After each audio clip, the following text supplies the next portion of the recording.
Hey, what's up, everybody? Welcome to Xbox Nation. It is Wednesday night. Thank you guys for checking it out. It's always a good time when you guys come out here and support the show and things like that. I really do appreciate it. We have a hell of a show lined up tonight. There's a lot to talk about, a lot of gaming-related subjects, too, because there's been a couple of betas. Destiny 2 released. There's a lot of cool stuff going on, and we're going to get right into it after I do some kick-ass introductions. The consummate professional, the one and only Mooch. Yes. What's up, buddy? How are you? No, good to be here tonight. It looks like I'm going to be on the hot seat a lot tonight with my bold prediction for people to go out there and get Destiny 2 and enjoy themselves. Oh, you know, people are going to have fun with Destiny. You know, I honestly, I saw so many people tweeting about it. I guess there was some problems late last night when they first released. Was a 5-minute problem. I got it too. I mean, everybody that kicked on. It's literally the same way, guys. Just picture it like turning on everybody at the same time. When I say 5, 4, 3, 2, 1, flip on your light switch. There's going to be a problem across the United States and the world. So, I mean, that's going to happen. But I got to say, if that went till 2, 3, 4 in the morning here, this would be a different Mooch rant. The fact that I got that message at 12:01 and at 12:07 I was playing, hard to complain. Yeah, that's understandable. I saw like literally everybody on my feed was like Destiny 2, so I'm gonna go ahead and say that they probably sold a lot of copies of that game. Right. Dealer, what's going on, man? Not having the luck that Mooch had. I was in that bitch for fucking 30 minutes last night. So, you know, it's one of those things where, you know, Activision, they do what they do best, and that's make dumb decisions to do peer-to-peer. But anyways, yeah, I'm hoping it's a good show tonight. We got some stuff to talk about. Glad to be here. Let's get going. Hell yeah. Hellhammer, what's up? Not too much. Just reading through the topics here because I didn't get a chance to earlier. Yeah, I sent them kind of late anyway, so, you know, it's pretty good topics, I think, anyway. And we got Noof Nukem. What's up, bro? Hey, people, it's Noof Nukem. It's going down, baby. The bomb in the house tonight. Let's rock and roll this shit. Yeah, we're ready for another Wednesday Xbox Nation. Here we go. Hell yeah, ready to go. Well, I guess we might as well start off with Destiny 2. You know, I'm guessing everybody has it. I don't think Hellhammer's played it, but I actually played it. You know what? And I kind of did an early kind of preview, thoughts, impressions of it. And the main thing that I tried to get across to people was that this is Destiny. If you like Destiny, you're going to like this. If you're not a Destiny fan, there's probably nothing here that's going to like change your mind about it and go, oh man, this game is absolutely great now. I love it. You know, there's probably nothing in here that's going to actually do that for you or kind of draw you into it. But I think that graphically it's a good game. It's a sound game in terms of how it performs and the mechanics and things like that. I think the story is actually much better because there actually is one, and it's pretty interesting and draws you in. And they did it again where they make you replay the beta, basically, the first half hour. So there's that bit of issue that I had with it. But overall, I think that I enjoyed the game, you know, for what it is. Just, you know, it's fun. You know, I didn't really get to do any strikes or anything like that, but still, pretty fun game, interesting stuff. Like Mooch, what are your thoughts on it? Like, well, listen, it's like the famous coach said of the Arizona Cardinals about 10 years ago. It is what we thought it was. You know, I mean, it is what it is, folks. I mean, listen, there's nobody. I've been saying this for weeks. There's nothing that I said was going to be a jack in the box. Nothing was going to pop up and hit you in the face. I will agree with you, Crap. I watched your early review too, which was really early. But you know, I think that the music, the sound, the score in it is absolutely phenomenal, and it irks me to say it because I'm a big fan of Marty that's no longer with them. But whoever they found to replace them deserves a bravo. They did and a round of good applause. Job. Yeah, it's really good music. Yeah. There is a story, whether you want to get hooked on it or not. Again, I will say this much: I'm going to go through the first 15 campaign missions. I'm going to listen to them. I'm going to pay attention to them, and then I'll never do that again. It's about the loot system, folks. If you're there for the story, you're going to, you know what I mean? It's like a roller coaster. You're going to hit that tipping point really, really early in the ride, and then you're going to be disappointed. It's not about that. So, you know, there's nothing surprised here. I think that they did a great job. I think the game is polished. And I mean, I'll be honest with you, to just kind of comment on what Dealer was saying, I don't blame him as a consumer, and having to wait 30 minutes, I think, is unacceptable. But I will say this much. I happen to be playing with a gentleman, Sajibot. A lot of people know. Saji's a big PC guy, too, as well. And he's like, dude, he's like, He was about 20 minutes on hold before he got in. And he said people who play World of Warcraft or anything on PC when there's a major release in addition to World of Warcraft, he's like, sometimes you're sitting there 2 hours, 3 hours before you can get in. He said sometimes it's 4 or 5 hours on certain launches that he remembers. So he says it's kind of par for the course. So, I mean, nonetheless, I think that that's just kind of the way it is when you get such a game of this magnitude. Think about it. And I pose this question to the rest of the panel. There's no game that so far this generation, like Destiny 2 especially, that's gotten the entire both ecosystems, PlayStation and Xbox, to launch at 12:01 and have that kind of a high demand. So I think even waiting, a half an hour, 45 minutes, I don't condone it. I won't agree that it's okay, but I think under the circumstances, we've had worse launches. Yeah, I don't think that it's a terrible launch by any means. I think that again, you're right. This game is a lot bigger than what I thought, even, like everybody's playing it. Everybody's talking about it. Everybody is excited for it. There's also that camp that just absolutely hates it. Myself personally, I was like, hey, might as well try it and see what happens. You know what I mean? See if people are right about it, see if they changed it or listen to it. It does feel sort of like an expansion at times.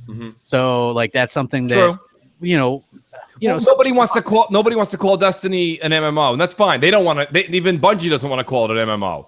But that's what these are. They have to cater it a little bit differently because we are talking about console. You said it in your review today, Crap, and I did agree with that part where you said basically, what did you expect to bring everything with you and leave everybody new in behind? Can't do that. So they had to make it an official 2. But I mean, it is what it is. It is still an expansion. It's a large expansion. Yeah. Like, what were you gonna say? No, I was going to say, I mean, essentially, you guys are right. I mean, it feels more like Destiny 1.5 as opposed to 2. It does kind of give you that large expansion feel. I got to say that the main character, though, you know what? I had to make somebody laugh today because, the main bad guy, his name is Gaul, or people want to call him Gary online. He kind of reminds me of Darth Vader from Return of the Jedi when they took his helmet off the first time. He's kind of got that voice synthesizer thing going. But you know what? Bungie and Activision, they certainly live up to that old mantra: if it ain't broke, don't fix it, because they really didn't fix a whole lot. They just improved on a few things. I think the graphics look a bit cleaner, and overall, I think the level design, mind you, I'm very early in the game. I like the level design a little bit better. The levels look a little more engaging. They seem like they have a little more foliage, things like that. And the graphics do look a little bit cleaner, I think, overall. And the game runs pretty smooth, even if it is at 30 frames a second. I'm finding that I've experienced no major hiccups anywhere throughout the game. Now, I haven't played any of the Crucible stuff yet, but just from the campaign perspective, it was good. But I will warn people, like you mentioned, Crap, you got to go through that long intro mission sort of first, and then you got to do another mission. So if you're waiting to get in with your buddies like I was last night, yeah, you got a little bit of a trek before you actually get to the farm and can hook up with people. But so far, so good. Pretty good experience that I'm having anyway. Yeah, what about you, Dealer? What are your thoughts? You had problems getting into the game, but I mean, did you actually get a chance to give it a try? I mean, relative to bad launches, this wasn't even close to a bad launch. Yeah, there was a queue and stuff like that, but it's not cool. But what I will say for those that didn't buy the game or they really weren't fans of the first game is it's not an MMO. There is no massively to it. It's an MMO. It's a multiplayer online game, and if you make fun out of it, you make fun out of it.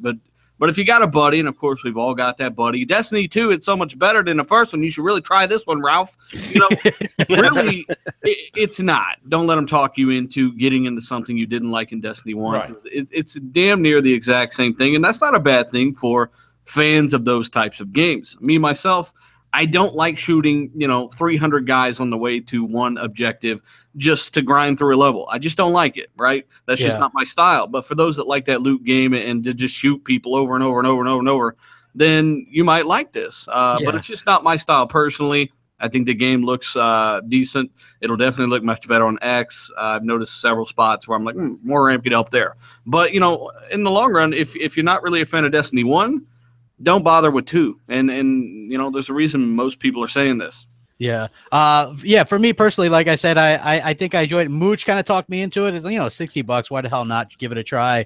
I played it by myself. It'll probably be much more fun if I get to play with some people I actually know. So I'll have to give that a chance. I know Mooch was playing with his group yesterday, so Oh, look at that. Jeff Keighley likes Knack, too. You like that? Awesome. Yeah, I thought everyone should know. That was late breaking news, folks. Wow. Nice. He's enjoying Knack, too. Good for him. Absolutely good for him. Yeah, I want to talk a little bit also about this Call of Duty World War II beta. If anybody played it, I have to say, and I've kind of talked about this a little bit before, I love this beta. I thought it was a good throwback to Call of Duty World at War, and I thought it was fast paced. The maps were small, the ones that we got to play, which I really enjoyed because I always thought that Call of Duty tried to. There's the hurricane started early. The hurricane's there. Yeah.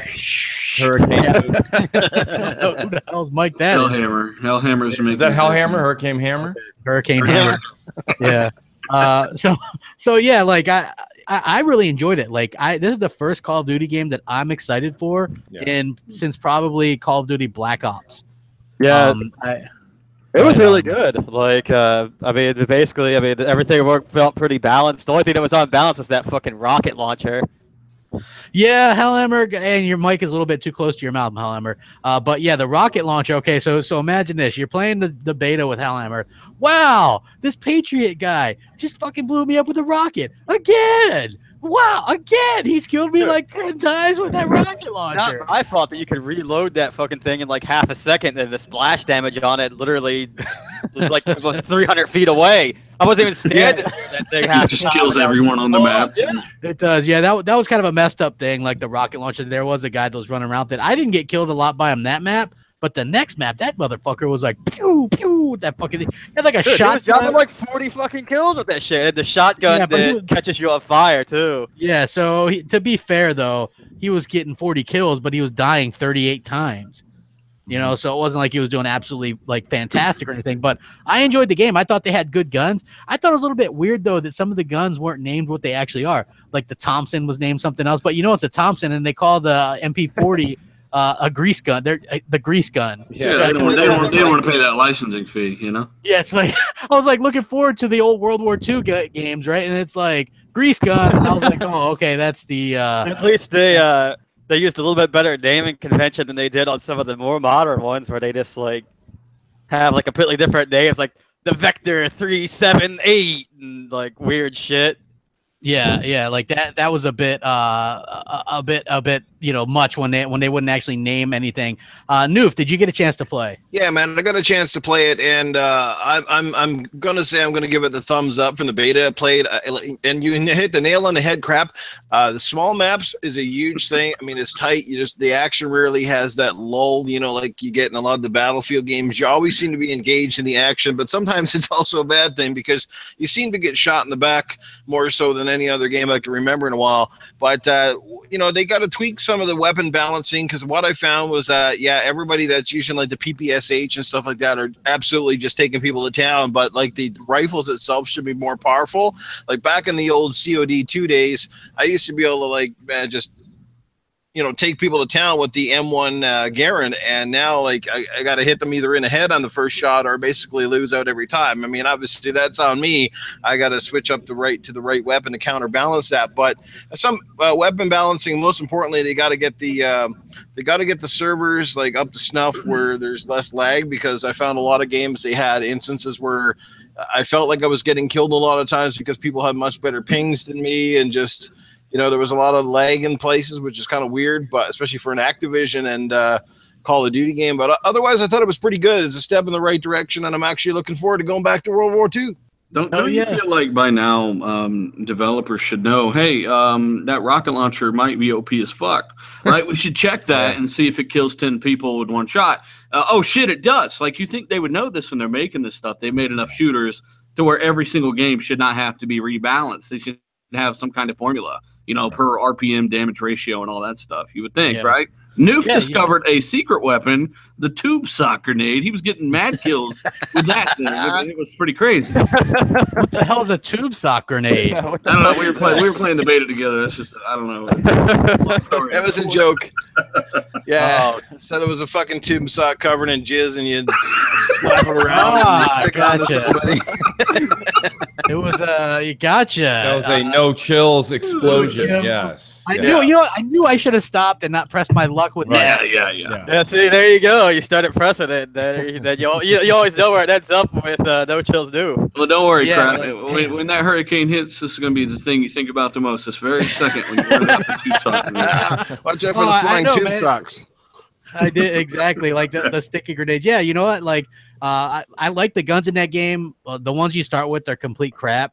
But then once you actually start to unlock some of the other guns, I thought that it was really well done. I was doing really good at first, and then after about an hour and a half or so, I started falling apart, and then I stopped playing for a while. I was like, that's the fatigue that Call of Duty brings, right? Yeah. I mean, you remember? It's funny. I was getting like flashbacks playing that game. I was like, wow, I remember when this is what we were playing all the time. You know, when we were playing Modern Warfare 3 and the original Black Ops and things like that. Like, this is what it was all about. It was no verticality. It was no jumping in and out of building windows, no scaling up, grabbing something. This is just trench warfare. It's just like ridiculous, like man-to-man combat coming around corners. But I will say, I was thinking, as much fun as I was having, and I can't wait to buy that game day one. I can't wait. Yeah, it should be called obesity warfare. You can run for 3 seconds. Yes, exactly. I mean, here's the thing. It really did feel like I was back in 2007. Take that as you will. Yes. Keep in mind, I am not a Call of Duty fan anymore. I'm getting the game, but for the single player and for the zombies that's led by some of the guys that did Dead Space,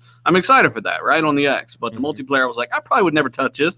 But I'll try the beta. I get in there, and it's like my fucking jaws are super glued to my collarbone. So when I run, I'm fucking like Quasimodo here, right? You can't see shit. And that's not a big problem because you can only run for about 2.5 seconds before the guy dies of exhaustion, like Link on Zelda, right? So, on Zelda, you know, it's funny. I felt the same way Dealer did there, and I was just wondering to myself, I don't know if I didn't play it long enough. I saw some people were like level 30 or something. I only made it to like, I think it was like 10 or 12. My point was, I don't know if we got the swift feet. Remember, there's those perks that you can attach, and you I don't know if all like that a stuff. Normal human now. Yeah, you can run normal, and I agree with you. So I don't know if that shit didn't come yet or what. But I will say this much: this is just for a conversation piece. But I was really thinking to myself, I'm wondering, after a full year of boots on the ground, especially with Battlefield 1 and then this, I could see where they're going to want to go back to the jetpacks and the jumping around again. Not that I'm saying I'm all game for that. I think there's enough games that have that. I think they'll go back to like just modern times, you know, like just no jetpacks, just tactical,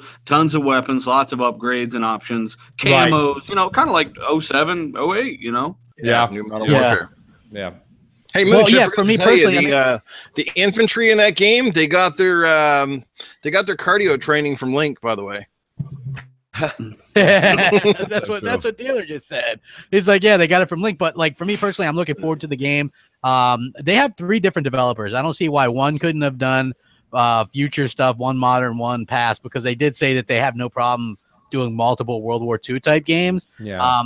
It does almost seem like they're copying stuff because Battlefield 1 went back to the past or whatever. But again, 2 totally different wars, and they needed to go back because that futuristic stuff was getting for the birds, especially Black Ops 3. I know people like that more than Infinite Warfare, but Black Ops 3 was hot garbage. Like I can't stress that enough. Absolutely terrible. It was one of the worst games I've ever played. Hellhammer. Bot hammers. Yeah, he's botting. Yeah, so that's great. I love it when you bot there, Hellhammer. So that's good stuff. Yeah. So again, it was good to play that. I enjoyed it. I thought it was really well done.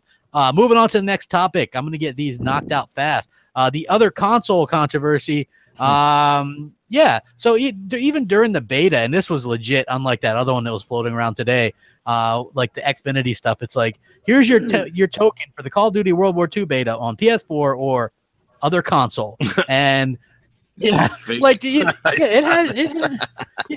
had me kind of like scratching my head, like, is this really legit? But I mean, apparently that one was legit. Now there was one with Destiny 2 going around today that was fake, where it said other console. But to me, the fact that Sony, that was real, the original one, the Xfinity thing, that was a real key that said other console. So it even said $35 instead of $34.99. No, that was the Destiny one, right? That's fake. Yeah, that was fake. But there was an Xfinity one. Other console. Yeah, that said other. That said other console, right? These fucking frauds. Red Dragon put out a tweet this morning. It was great. He said something along the lines, I guess PS4 Pro was having a hard time getting people on servers or kicking people off Destiny 2. And I wrote, Red, don't worry about it. That's why I made the decision to go with the other console. And when I put that out there, it's almost like at 50, 60 likes instantly. Like, people really responded to that. They see that this is nonsense. But this is the smoke and mirrors and the bullshit that Sony is. Sony's got their hands in all of this nonsense. Anything you read that you see is unfair or unjust, or it looks like it was done sneaky or behind the back, that's Sony, folks. It's so Sony. It is. Like, I don't understand why you wouldn't be able to just say Xbox One. Like, is that such a bad thing? And then I know a lot. I Google it and see, oh shit, there's a new one. It's way You guys better. think we can get Jordy Tommy to do up a new graphic of an Xbox console instead of an X on the top? It's got a big old O. Yeah. the other console. In fact, they renamed Reddit. One of their subreddits for the Xbox One was just renamed other console for a little bit, just as kind of like an in joke or whatever. But yeah, absolutely ridiculous, because a lot of people were like, but crap, how's that different from what Microsoft does? And I've never seen Microsoft disallow Sony's console from being named in the fucking marketing. Even when Don Matrick was really like boss hogging his way into getting those contracts and deals, it always said, hey, you know, PS4 at the bottom or whatever. It's like you can't even put an Xbox logo, other consoles. You got the Destiny stuff and the, you know, with the HDR, but at least Call of Duty World War II has HDR on the Xbox One S, because that was up on the beta as well. I'm glad that came to fruition. Everybody saw that. Like, everyone's got to stop with this. There was a couple people writing on Twitter before the show, and they're like, well, I'm putting my foot down. I'm not buying Destiny 2. This nonsense. Mooch, it's just like Titanfall 2. It's absolutely nothing at all like Titanfall 2 situation. Here's the thing. Mike Ibarra said it. Don't take my word for it. There's things that these folks can't say. It's not Activision. It's not Bungie. They can't talk about it. They're signed a contract. I know a lot of people that are young these days, they don't understand what actual laws and like what contracts mean. But you can't sign a contract and then go do. We even try to keep our due diligence on this show with people that are in the Sea of Thieves alpha. Okay, we try to keep our word. You sign something, you keep your word. And the point of the matter is that now that this is launched, and as we get closer to the X, and the X becomes the main focal point of news, which is going to happen, especially around the release of Shadow of War, that's when you're going to start to see all this come to fruition, and then Bungie's probably going to be able to speak about it. Maybe they can't even speak about it till November 7th. Who knows what it'll be? But Mike Ibarra is on record as saying, we are working with these people daily. Now, hear me out, folks. Even if you go, no, there we go, because someone's like, Mooch, conspiracy. No, here's the thing. Mike Ibarra came out and said, we're working with these people daily, okay? Why would they be working with Bungie daily? It's already on the Xbox One S. Why would Microsoft be continuously working with them daily? Because there's stuff still coming with enhancements for the X, and Microsoft is very much involved with all of these companies, okay? Ranging from getting Tomb Raider up to snuff, getting Shadow of War up to snuff, getting Assassin's Creed up there. They're very much involved with all of these new games. They know these games have to look good on their console. So just give them time. They just can't talk about it. But there's no – I would not – like Dealer said, if you're not going to buy Destiny because you don't like Destiny, my hat's off to you. I'm not going to talk you into it. But don't not buy Destiny because you enjoyed Destiny, but you're upset you're not getting your enhancement. The enhancement's not going to come until the 4K is ready anyways, and it is on the way. It really is. And you know what's interesting? It is, and that's a good segue that I'm going to segue to here in a second. But I also want to say it's always kind of frustrating when people are just like, well, I know I probably am guilty of this too, but I'm a big flip-flop asshole. Is when they really bash the game and they don't try it, or they're not bothered to even try it. You know, like a good example would be, again, going to the Souls thing. Now, I have tried Dark Souls, and, you know, that series is not for me. So if you really, like, if you try Destiny 2 or Destiny 1, if you haven't really tried it, like, people just like to bash popular things for whatever reason. That's just the way we live nowadays. But as far as I'm concerned, try it before you knock it. You might like it. I've seen some people say that they've really enjoyed Destiny 2.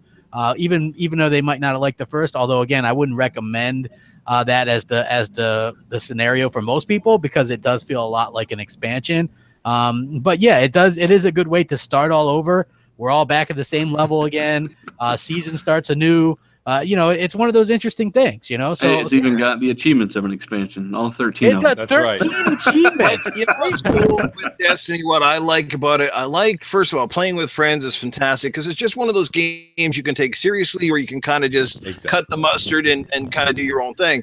But I like how, you know, you're always trying to figure out what weapon you're going to get next, and it's just how it feels. Like, you know, give Bungie credit where credit is. One thing that they've had ever since back in the Hill days is their play control. Their play control and their what? Hellhammer is eating his mic. He's bot breathing into his mic. I was gonna say, is like my mic fucking going nuts? T-Pain's in here. Yeah, go ahead, Noob. But Sorry it's just about that. and maybe Mooch, I don't know if you'll agree with me, but it's how the game feels. Like it has that really, like, you know how some platformers they're very tight in terms of how they perform. Like, to me, this is a version in a shooter form. Like, it just has that feel. Like, everything feels right. It's easy to aim. You know what I mean? Like, it just has this really nice feel. I think your first line, Noof, your first line was Pulitzer. Okay, you basically said it right. You said it in the fact that it's just one of those games where if you want to play hard, try hard, you can. If you don't care, you can just shoot this shit, play the game, gain some loot, and hang out with a group of people and have fun. And, you know, and I want to take this time actually to say what's up to everybody in the chat. I want to also say there's a lot of people in the chat right now that are like, Mooch, are we going to play? Mooch, are we going to play? There's only 3 people in the fire team, and it kind of sucks. You know what I mean? There's so many people that I do want to play the game with. And listen, the game's going to open up, right? As soon as we all finish these 15 missions, we're all going to be able to, like, we're going to have to, as everyone says, we're going to have to do all these missions over 1 million times. We're definitely going to get in there. I definitely want to do some multiplayer against some people and hang out. So if I haven't got a chance to hang out with you and jam out with you, believe me, I'm playing Destiny tonight from when we get off here at 10. I'll be on from 10:30 to 1:30. I'll be on pretty much every night this weekend. But I mean, in all honesty, the game is what the game is. It's not a sales pitch at this point anymore, folks. It's Destiny. But it feels good. It's a lot of fun. And the thing about it is, a lot of people that are anti-Destiny, they're like, well, that's just not my thing. And I'm like, that's fine. But I mean, like, it's like reoccurring Halo. It's like a reoccurring COD. It's a game that's just, you redo things for new loot. The game changes every week. Iron Banner's once a month, which changes the multiplayer. There's a different raid every 4 months. The raid takes anywhere. People criticize me. If you're an expert, yes, you can do the raid in an hour and a half. If you're not so good at it with 6 people, it's going to take you 3 hours. Sorry, but it's true. And it is what it is. So there's just, the game is, Xur comes in once a week, brings exotic, this and that. Like, the game is always changing. And now they have all these live events. Last night, we were doing a mission, a very first mission, and the live events took over even the mission. There was so much action. The world is anything but bare and empty anymore.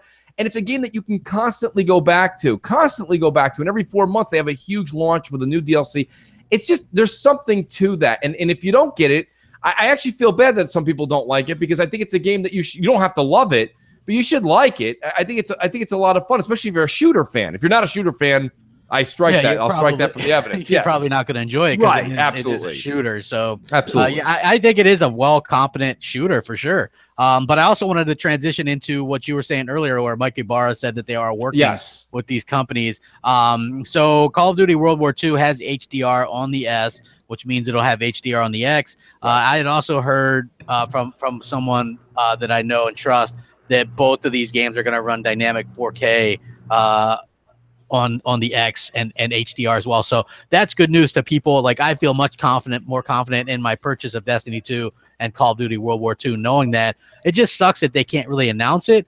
But if you were like on the line or whatever, you feel better about that, because this is the first Call of Duty that'll have HDR. That's already confirmed, even though they don't confirm it on the site yet. The game has HDR. And same thing with Destiny 2. Both that and the PS4 will get patched HDR. That's, you know, they aren't going to like do one and not the other. So you guys can, like, people can stop worrying about that. Did the beta have HDR? The beta for Call of Duty World War II, yes, had HDR. I did not see that in there. Yeah, I did. So that's weird. Yeah, like so yeah, and that's been confirmed. So that is really cool, because I know Battlefield 1 got an HDR patch as well. So not finally, yet, I don't think. Oh, it didn't, or it got the 19th or something. Yeah, I like Battlefield 1, but of course that's like a multiplayer. You know the things you can do only in Battlefield. So I mean, I'm looking forward to that patch for sure. Yeah, like somebody had messaged me and said, "Hey, crap, the patch is unbelievable," or something like that. So I had assumed that maybe it did. I don't know. I didn't notice it. Yeah, so I mean, I haven't played Battlefield 1 in a little bit, so but when it does get some of these new updates, I'm gonna have to definitely go check that shit out because I did like Battlefield 1, especially the planes landing in your head, right, Mooch? Yeah, well, listen, not only the planes, don't forget about the tractor and the horse. The thing about it is this: with Call of Duty going back to World War II, much like the same reason I left Destiny 1 for so long when I knew Destiny 2 was coming out, I wanted to kind of, even though people are saying it's very much the same, and I agree, the reason I stopped playing 1, same thing here. Battlefield 1 did entice me to actually go back in the EA Access, take a look at it, especially with these enhancements that came out. But with World War II coming out in that same, it's not the same game. I'm not comparing the two, but the theme is similar. I'm holding off on any kind of going back to Battlefield 1 until Call of Duty comes out because I kind of want to get psyched for that. I mean, this fall is really multiplayer centric. There's a lot of people out there and on Twitter and the here and there all over the place. They're like, I'm a single player guy. Well, I actually really feel bad for you guys this fall.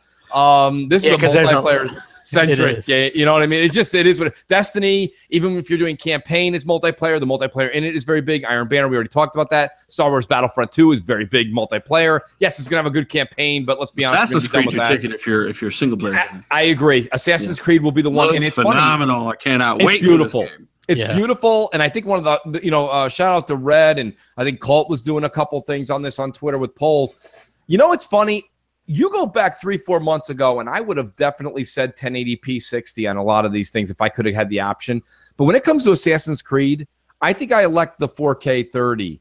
I think that. Hey, by the way, right? So D-Batch was at this that thing in Canada, right? Yeah, and then he did the video, which then got turned into stories and stuff. I did a video as well, where supposedly they told him that they're working on a 1080p 60 FPS mode for Assassin's Creed Origin. Yeah, and so that Ubisoft responded, and they didn't say no.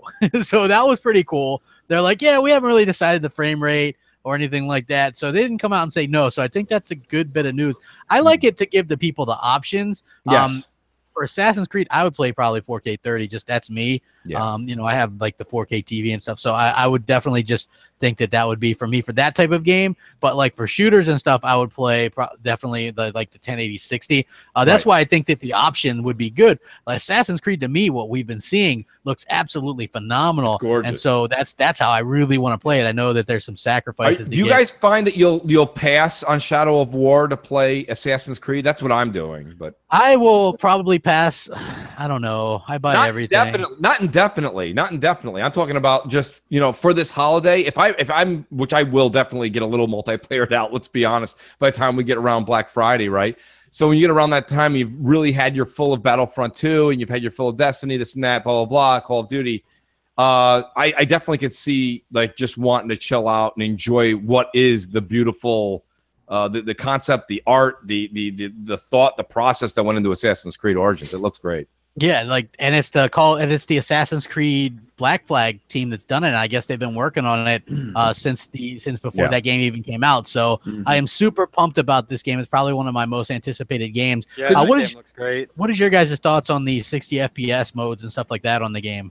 I'll give it a little bit of clarification. Some people are saying D didn't go there and all this crap, and I can vouch for him. He called me on Hangouts, and he showed me the line for Assassin's Creed at the event over video call, and he was really there. Now Polygon apparently contacted Ubisoft, and they said there were no developers there, but that doesn't mean that somebody at the booth wasn't a tester or whoever, a guy that was basically hired to show the game off. He's got to know more than we do about it. So I mean, that's what the guy told D. D's never said, well, I talked to this guy and he told me not to say his name, but there's this source, blah, blah, blah. He's never done that. So I believe the guy absolutely did tell D that. I'm surprised that websites wrote an article about D just for saying this. Like, I don't remember them really doing this, right? I don't remember websites just, this YouTuber said this. Here's an article. I don't know. That's kind of rare. So that's pretty cool. But if this happens, definitely 1080 60 all day. And you should have to take zero visual compromises aside from resolution to do that. So you should still have the same exact graphic settings, but instead of whatever version of 4K they're using, it'll be 1080p. It'll probably look more like what you're watching on YouTube, which is most likely 1080p footage for most people anyway. It still looks gorgeous. So yeah. I managed to watch that in the 4K on YouTube, and I was like, holy shit, that looks amazing. So for it me, looks great, man. it does. Like phenomenal. that's probably one of the better looking games that I've seen, and I like the idea of what they're doing with more NPCs. Apparently, that it's going to have a ton of NPCs, and that's probably one of those games that's going to run dynamically on the Xbox One X. But I'm fine with that. You know, like whatever it takes to have really good performance. That's kind of what I'm worried about, though, is out in the desert, I understand that they could maybe hit 60, right? You don't have a lot of CPU-driven tasks. But, you know, Ishraf, I think this is his name, the creative director of the Black Flag team that are doing this game, he said several times that they got simulations going on unlike any other Assassin's Creed. So now everyone has a job. They got families. They'll go hunt. They got things they do in the game world, and that's all CPU-driven tasks. Yeah. So I'm kind of wondering, if you get to the big city, if it's even possible to begin with, will it really be 60 in the big city? Because that's where all the AI is. That's where the simulation's happening. Yeah. You know what I'm saying? So I'm kind of iffy on it. I'm not sure if it will happen. We're not saying it will happen, but this would be pretty badass if it does happen. Yeah, I agree with you. It's a good thing for the game. It's a good thing for the industry, and I hope it's something that gets adopted whenever possible, you know, because giving gamers choice to how they want to play is fantastic. I'm with you, Crap. I mean, personally, I'd love the 4K 30 as long as the 30 is consistent. But I mean, 60 and 1080 rocks too. No, if we're leaving a magic word out, and I think Dealer will agree with me, none of us are saying this, and this is what means more, regardless of your preference, 1080, 60, or 4K 30. The word I want to hear after either of the last numbers is locked. And that's the thing. Like if it's 1080 and like Dealer just said, it's 1080 60, but then when you go into the city and there's a lot of people and there's interaction, there's hunting, there's this, and all of a sudden it starts dipping into the low 40s, this and that, and they're like, well, we left a variable. And it's like, no, I'm sorry. At that point, I'd rather have 4K 30 locked. Yeah. And here's the thing. The reason I'm okay, I'm usually always a 60 FPS guy. I'll always go for that. I think Assassin's Creed is literally the only game that I can say that I don't mind 30. And that's because think about the game. It's kind of like how we were just describing the Call of Duty characters and how they run. When you're the protagonist in Assassin's Creed, even when you hit the sprint button, you're moving at the space. It's like a snail's pace. It's not moving. So, I mean, my point being is I don't get that beautification I get from that crisp movement necessarily in Assassin's Creed that I would in other games. Now, if Shadow of War, I keep wanting to call it Shadow of Mordor, if Shadow of War gets a 1080p or 4K 30, that may be a horse of a different color because that character moves a little bit faster. But when because think about it, part of Assassin's Creed is the stealth. So you're moving at slow pace, I'd rather be moving really slow and looking at some gorgeous 4K textures versus the 1080p and the 60 frames.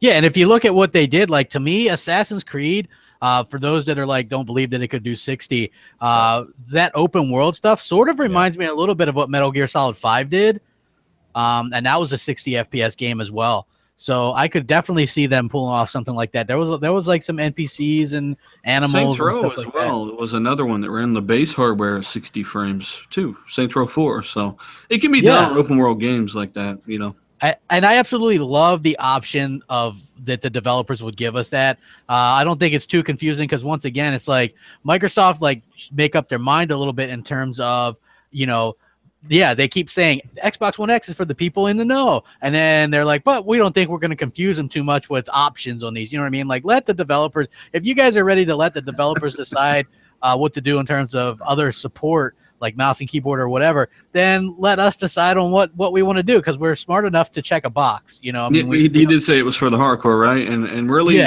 to me, I really believe that's why they unveiled Zoo Tycoon in 4K. Yeah, exactly. That's that is, I mean, I cannot wait. I mean, that's why I'm getting the X, for Disney and. It's for the hardcore gamers, and that's the games we want to play on it. So, see, Kinect Disney Rush is great with the Kinect on 360. I'm looking to play that game with the controller on my X in 4K, like true 4K. I wonder if it's 60 frames. Roblox is amazing, man. That is one of my all-time favorite games. Woo! Roblox, people. I know you got a couple hundred gamer score off of that. You got the same gamer score as me off of it. I don't know. It's easy gamer score. I don't see who wouldn't play that game a little bit and get easy gamer score. Super easy. Oh, here we go. Microsoft kind of sneaks past Sony's Destiny 2 marketing deal like they did with Destiny 1. They got these insane bundles now for the Xbox One S, right? So basically what you do is you buy an Xbox One S bundle that comes with the game. and then you get 2 more games. So you can buy 2 new games with that, including Destiny 2 for $249. Insane deals. Absolutely clever way to get around that, because basically what they're saying is buy an Xbox One Destiny 2 bundle. You know what I mean? Like, I think it's How long brilliant. is this running? It's running, I think, I don't know if they announced the end of it, but it is something that is currently going on. That's awesome. Yeah. So 3 games potentially if you get a bundle, like a Madden bundle, and then you can get 2 more games, and one of those can be Destiny for $250. Mm-hmm. Yeah. Great. You know, and don't get me wrong, I'm going to go ahead and agree with you guys. It's a great deal. But sometimes when I read that, especially now, especially when we know the X is in 2 months, the X is coming out almost to the date. And here's the problem I have with that. You know, when you're standing there at line at lunch and they're like, listen, I got new hamburgers coming out, but if you guys want, I'll give you 2 for 1 for these old ones. They've been sitting here for 2 hours. And you're like, oh, that's a good deal, huh? You turn to your friend, you're like, friend's usually like, well, I'll wait for the new fries and burger. I'll wait a little bit longer. It's okay. So my point is that as nice as that is, and that is one hell of a throw-in deal, who in their right mind right now? Who in their right mind, unless you're buying your friend like a gag gift, like, why would you be like, God, you know what? I've been wanting to get you on Xbox for so long. Here's something that's going to be a lot lesser than what I'm going to be playing on in 2 months. I just want you to enjoy this. I just don't see who this is going to, except for the people who are absolutely clueless on what's happening in the game. A lot of people don't even know what they're getting. That's probably it's true. going to the average consumer that's looking for a great console at a great price and a ton of deals. And Destiny's the hot property right now. And yeah, but instead of paying $60, you're going to pay $225 to get it. Sorry. I just don't. But you said Destiny's the hot game right now, and I agree with you.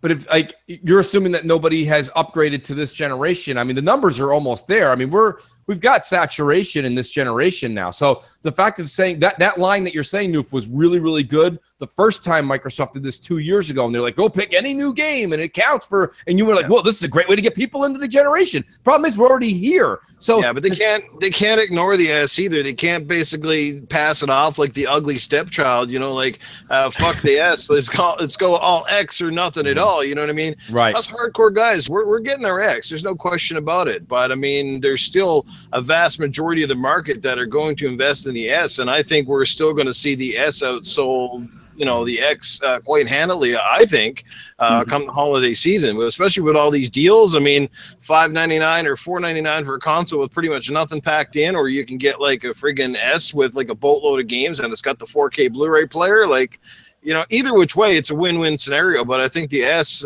needs a little shot in the arm right now. Hey, I agree with you. Look, and here's the thing. As a guy that's getting the X day one, the S is a hell of a console. Like, that is a fantastic fucking console. I like the S. I think it's you sound like Bizarro Matrick. Go ahead. Sorry. No, I have a console for you. We have a console for you. It is a hell of a console. Like, I would be, again, see, everybody, and Microsoft included, was all in a rush, like, you know, because the power narrative was driving and things like that. Let's get out a new console, a more powerful console, because everybody's freaking out about power, right? And so now that we're getting that, it's like we're already 4 years in.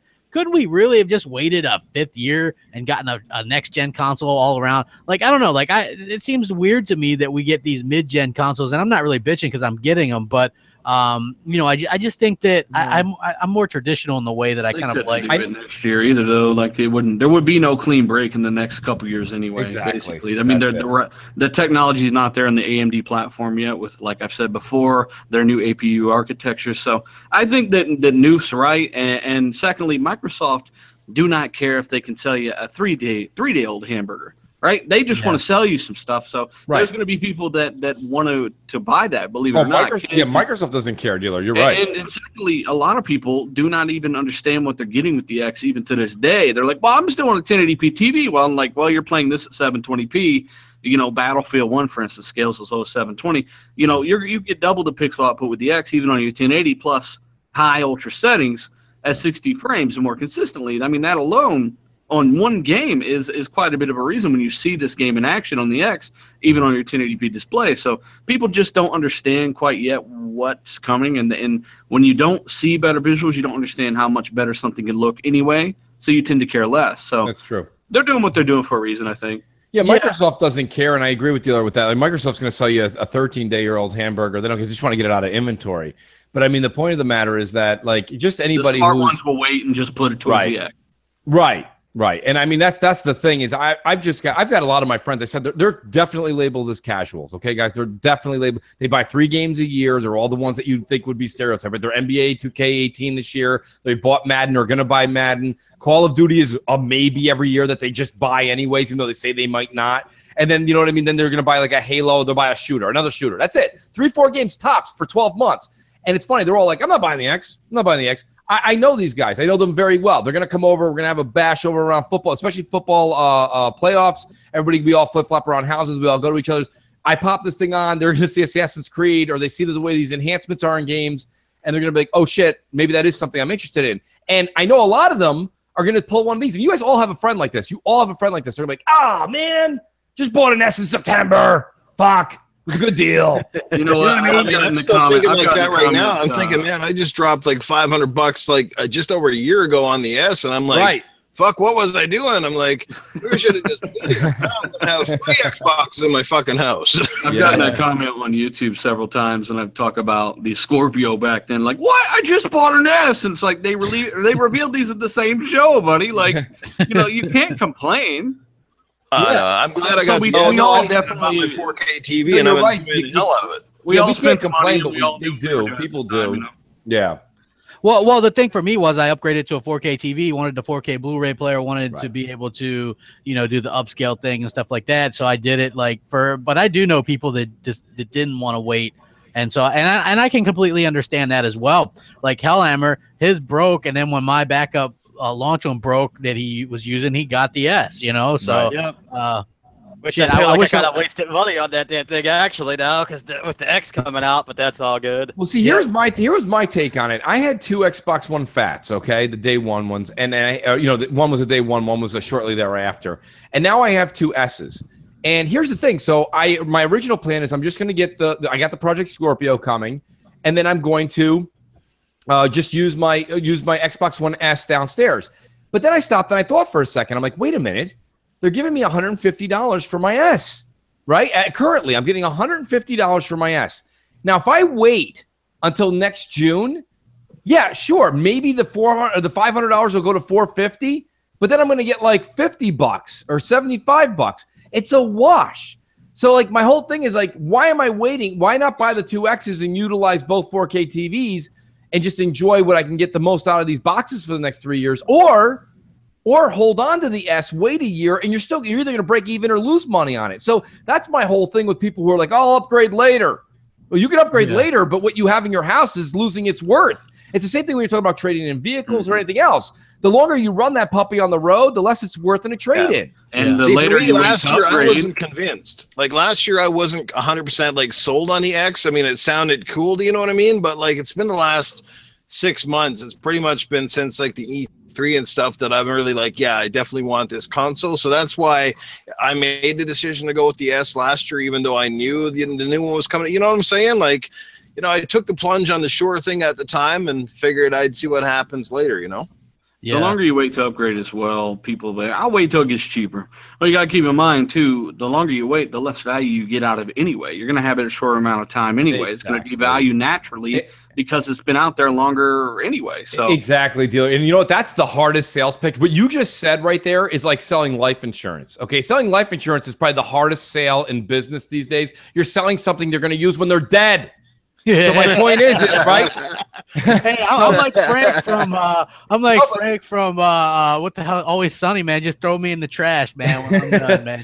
No, dealer's right though, because I've said that for a long time. I'm like, okay, you wait a year and a half from now. Okay, let's say the X has a 3-year lifespan. They get it $100 cheaper in a year and a half from now. Like dealer said, what about the money and the value I got for the service and the use the past year and a half? Oh, I can't put that in the dollars. Well, I certainly can. There is something to be said for that. But like I say, what dealer's saying is the hardest sale because you're selling something called time. And people don't realize what the value of time is unless you ask them to help you with something. And then they're like, hey, I can't do that. You're eating into my time. But I mean, other than that, People don't really understand that. And that's the one thing I do agree with you, dealer. I've been saying that for a long time. Why not utilize and enjoy? There's a lot of people I talk to on Twitter that are like, I'm waiting for the FreeSync to come to televisions. I'm like, don't do that. That's 2020, and we know Tim Dog is doing that. Well, Tim's one. He's only one. There's a few. And I'm like, dude, guys, go out there and enjoy a 4K TV. Go spend a couple extra bucks on the OLED now and use that till 2021. Because even when FreeSync comes out and it is in the first TV, it's going to be super expensive in the first TV. You're not going to go buy that one anyways. So you're going to wait till 2021, 2022, and then you're going to want. Myself personally, here's the way I look at it. I understand the X is FreeSync ready. It's enabled. I'm looking forward to Xbox 2, PS5 for FreeSync to really take place with my next television. So I'm going to enjoy my OLED for the next 4 or 5 years. Well, by the time you're worried about FreeSync, they're going to have the processing power to get you just a lock 60. So fuck FreeSync anyway. That's what I'm saying. It'd be very beneficial to games that are scaling up and down 40, 37, 52. That'd be it's nice. But if you got a lock 60 or whatever your refresh rate, it doesn't matter. Yeah, right. You're 1-to-1 there. So. Yeah, exactly. So for me, like, when I see that, and because Tim Dog has been like, I'm gonna get that I told OLED. him. He's been saying that for over a year. Now he's like, oh no, the FreeSync. So basically, he's putting off of getting the TV for like 3 or 4 years. I said, Tim, go enjoy yourself. Go get the one that you want right now. It's 2017, 2021.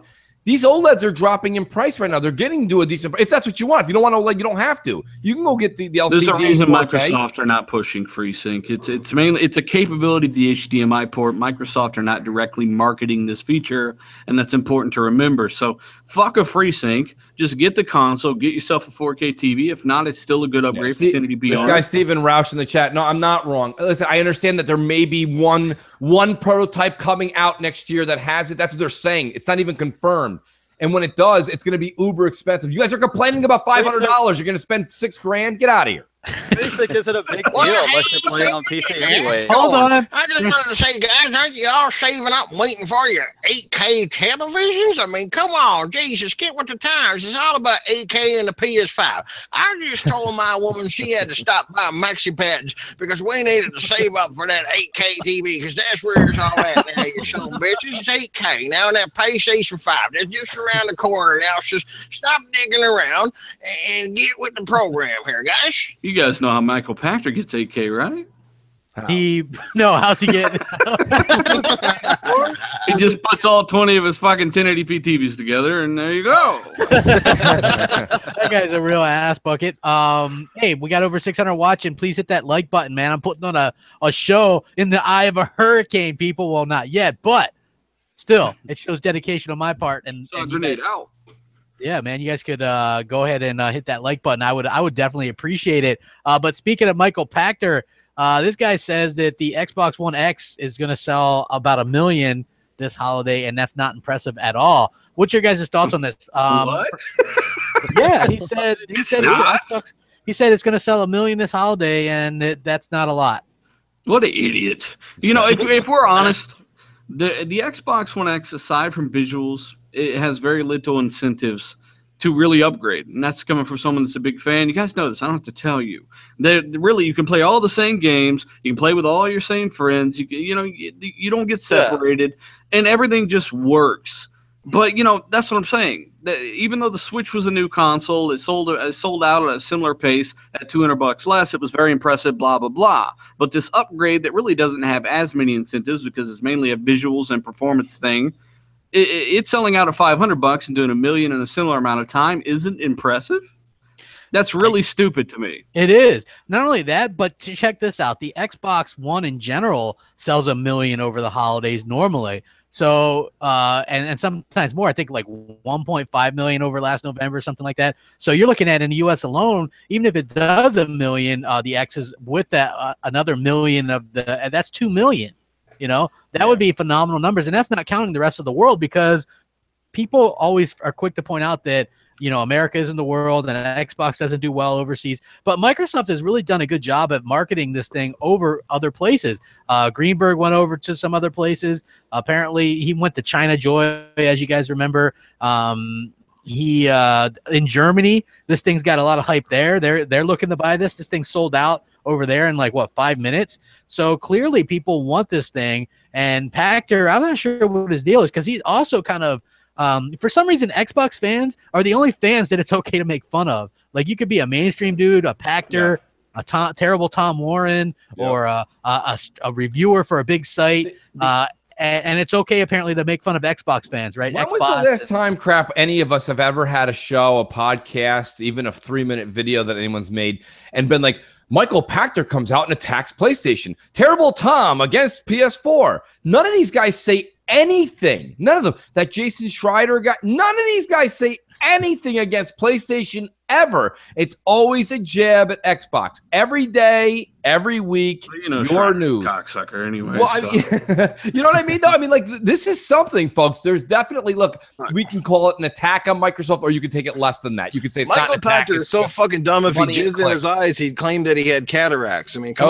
on. Hey. Oh, no chills. No chills, No chills. It's always a safe bet to attack Microsoft, though, because you're not going to get any flack back from it. You get no flack. Exactly, Hellhammer. You get nothing back from the Microsoft folks. You know what you do? You get the Xbox community riled up, and then you get the PlayStation community. You just hop on the old bandwagon. Yeah. Like, I mean, they were photoshopping that Destiny stuff, right? Other console and all this stuff. I mean, they run with this stuff. It gets really ridiculous.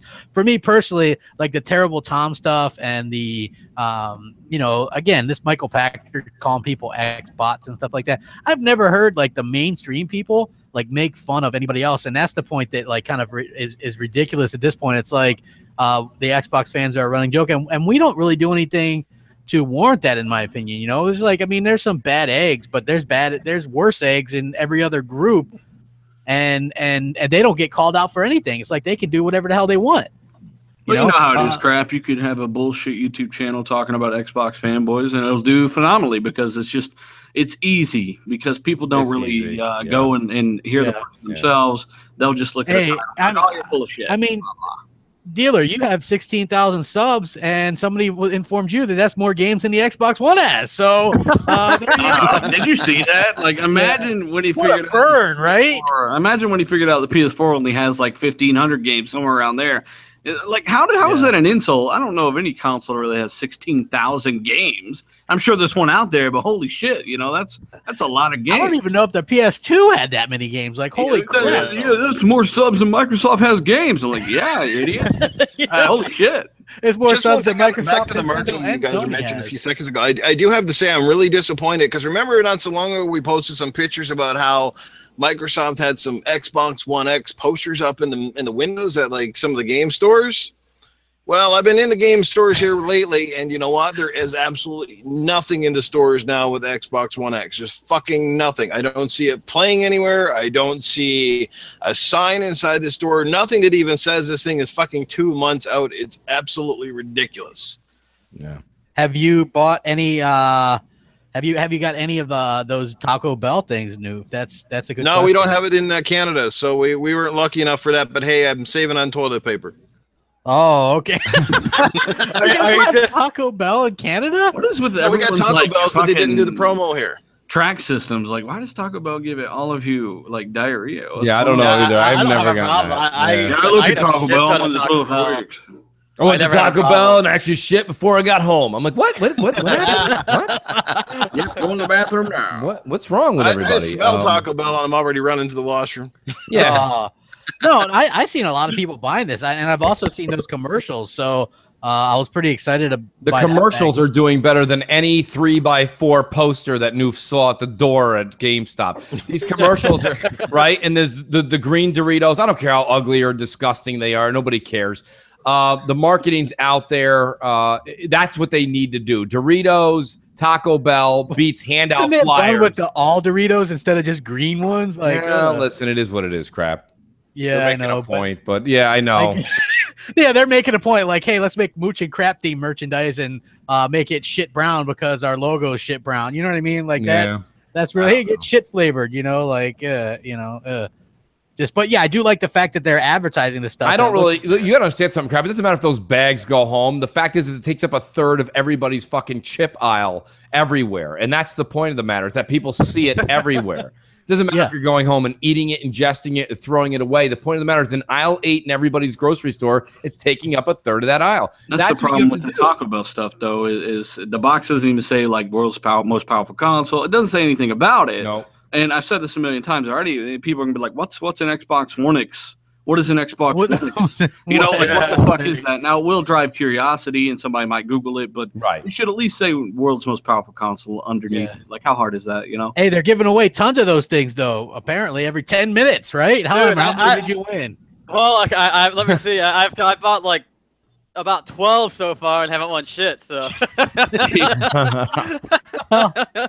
I saw Aaron Greenberg give away a code on Twitter too. He took a picture of his Barfarito box. Yeah,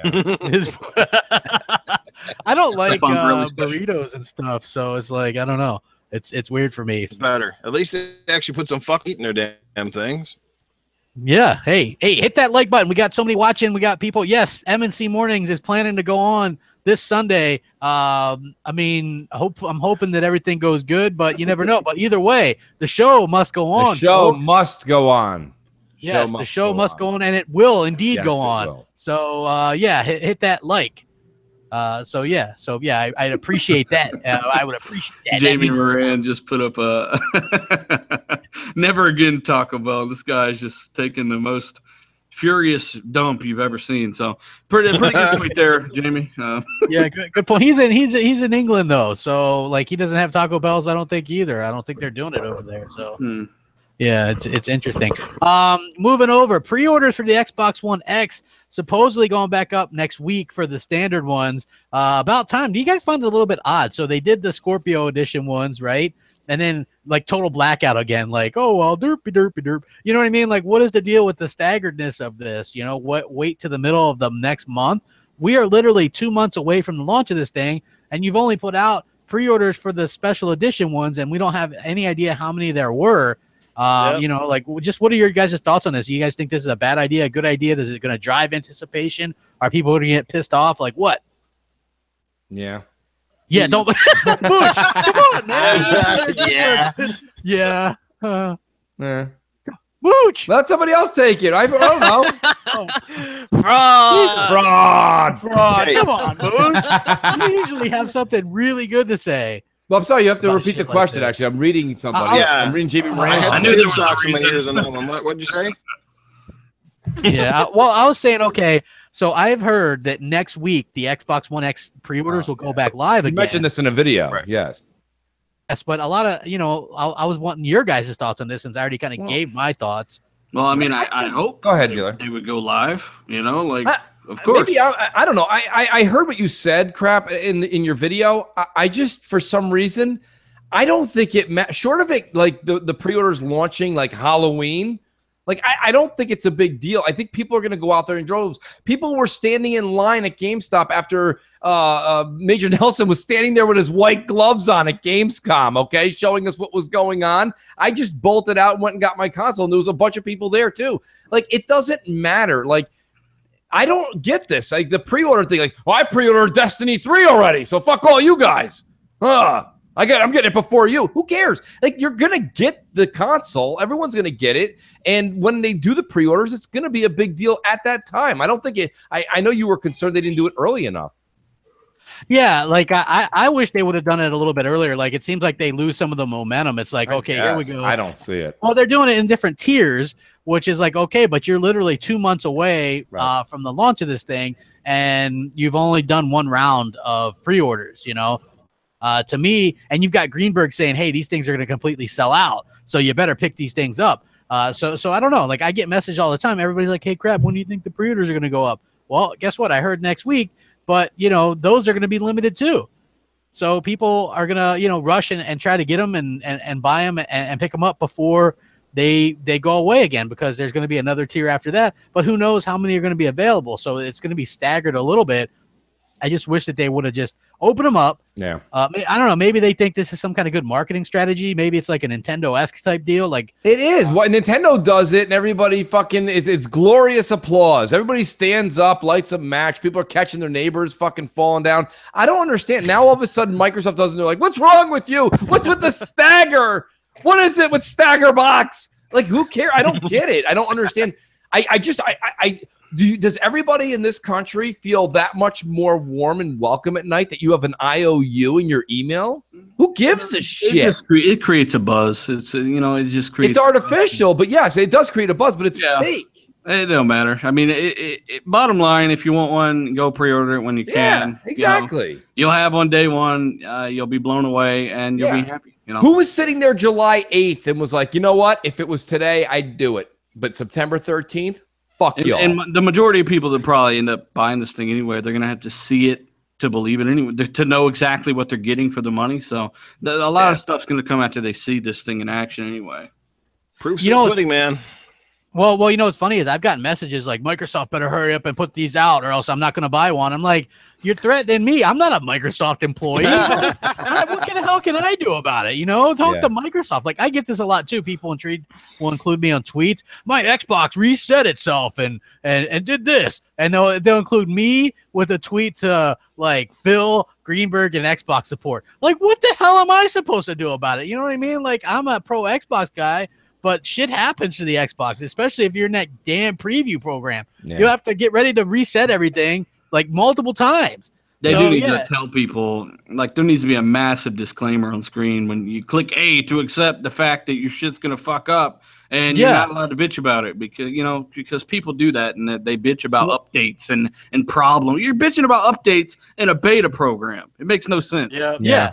Exactly. I don't understand that there's a mentality right now amongst a lot of the people that are gamers, everyone that's listening right now. You got to sit down and actually just listen to what I'm saying. A lot of you guys that are younger, you're like, I want it and I want it now. You're all Veruca Salt. Listen, here's the thing. When I was growing up, like not that it was that much longer than you guys, but like there was shit that just ran out. Like I remember running to Toys R Us when certain games came out, and there was a line of people at the door when the launch day came. And you remember, I don't know how many of you guys remember this, but you had to like grab a ticket from Toys R Us and you had to run the ticket. Once you had the ticket, you had the game. But there was only a stack of tickets underneath the slot of the game you wanted. And when you had that ticket, it meant you got the game. If not, you're fucked. And like what I don't understand is now that almost never happens. Like they couldn't just print more cartridges, back in the day. Right, exactly. And no, don't get me wrong. I'm not comparing the two in that retrospect. What I'm saying is more of what you were saying, Dealer, and trying to keep it all in the same realm here. Because I think Timodos was like, if Project Scorpio's weren't out, the pre-orders weren't out, this would be a different tune. And I don't agree with that because here's the thing. You're going to get one on November 7th, everybody. You're going to get one. I don't understand what the big deal is here. And the fact that you feel better or you sleep better at night knowing you have a pre-order, that's a completely made up thing to better people's knowledge in the industry. You become just a tally. You're a tally. You're nothing more. You're a tally. It doesn't mean you're not going to get it. They're making plenty of them. You might go, well, now, Mooch, explain to me how you can say something like that when the Switch is low. First of all, the Switch ran into a huge issue. They're using very similar technology that the iPhone 8 is using. They both have the same person making them. They're using the same resources, same materials. That's a problem. That is a problem. I do get that. You should have actually done that. But in this case, the Xbox One X is not doing anything in competition with anything else. Nothing in that box is scarce, not readily available, comes from another planet. Nothing in there is fucking not available on November 7th. I mean, they said they were. I mean, everything in there it could be technically kind of scarce because that chip is a one-off. A lot of stuff they're doing there is custom there with that. It is, but they're pumping. But listen, they've been working on this, and that's why they've announced it a year ago. Chip out now. They've been on this for a while. And Phil said they're ahead of schedule, so I think it'd be fine. But I think people are just excited for pre-orders because they've been waiting so long. Well, they just want to feel like it's here, right? Don't you feel like absolutely, Dealer? But don't you feel like sometimes excitement gets a little confused with like paranoia? Well, like I don't know. Freaked out. People that are complaining on Twitter about it, that's overboard. You get it when you can get it, and you know what? Everyone I know that wanted to get one day one had no problem getting a pre-order and clicking that button and doing it. Those are the dedicated guys that were there minute one watching that announcement. Yes. Those are the people that deserve the pre-orders first. So it is. All right. So you, Mooch, you think that they're not going to sell out like Greeny says? No, they're not. Are they going to sell it? I mean, I think you're going to be able to walk in the 7th, 8th, 9th, 10th of November and go get one. There's a chance that maybe between, I'm making this up, the 13th and the 20th, there might be restocking going on. But I mean, no, it's not like you're going to be like, shit, I had to wait all the way till February. No, I hope you're not. That would be bad for Microsoft because it wouldn't be bad for Microsoft. They would love to sell everything they've ever made out. Yeah, it depends on how many they make. If they're only like if they treat it like the Elite controller. But dealer made a good point. All right, cartridges and this and that were a pain in the balls. All right, a lot of that was hand soldered shit inside those cartridges. These chips that they're talking about that were custom, they're pumping those things out as fast as they make CDs. So those silicon sheets come the size of like. You have no idea how big those silicon sheets are that they make these off of. They just ba-boom, ba-boom, ba-boom. And they've been doing it for literally, months and months and months. Exactly. So, I mean, don't freak out, people. I mean, I can understand your frustration in just saying, geez, what's taking so long? But also remember, the people that are saying, geez, what's taking so long, you've been listening to this announcement since June of 16. So, yeah, but I mean, like Dealer said, the people that were first in line to get that on the day of Gamescom, those are the hardcore fans. I waited till Larry Herb was like, now you can go pre-order. I was like, I mean, I pulled out when and got it. Yeah, you were messaging me. You're like, you're going to go get it. I was fucking doing BGST. You know what I mean? You were not doing BGST at 3:30 in the afternoon. No, we were doing BGST. We were doing the Gamescom thing. Oh, yeah, that's right. Yeah. Well, you guys all decided to do let's cover Gamescom and Larry Herb's gallbladder removal. Last minute Gamescom stuff. You know what I mean? I mean, so, you guys cover everything. I'm like, come on, guys. There was nothing covered at Gamescom except for you can pre-order now. And we're not saying that you're not hardcore if you don't have a pre-order. I'm just saying that I don't know anybody who is really waiting for this thing that didn't get a pre-order on day one that was watching that announcement. They couldn't just go to Amazon and click pre-order at the very least. Right.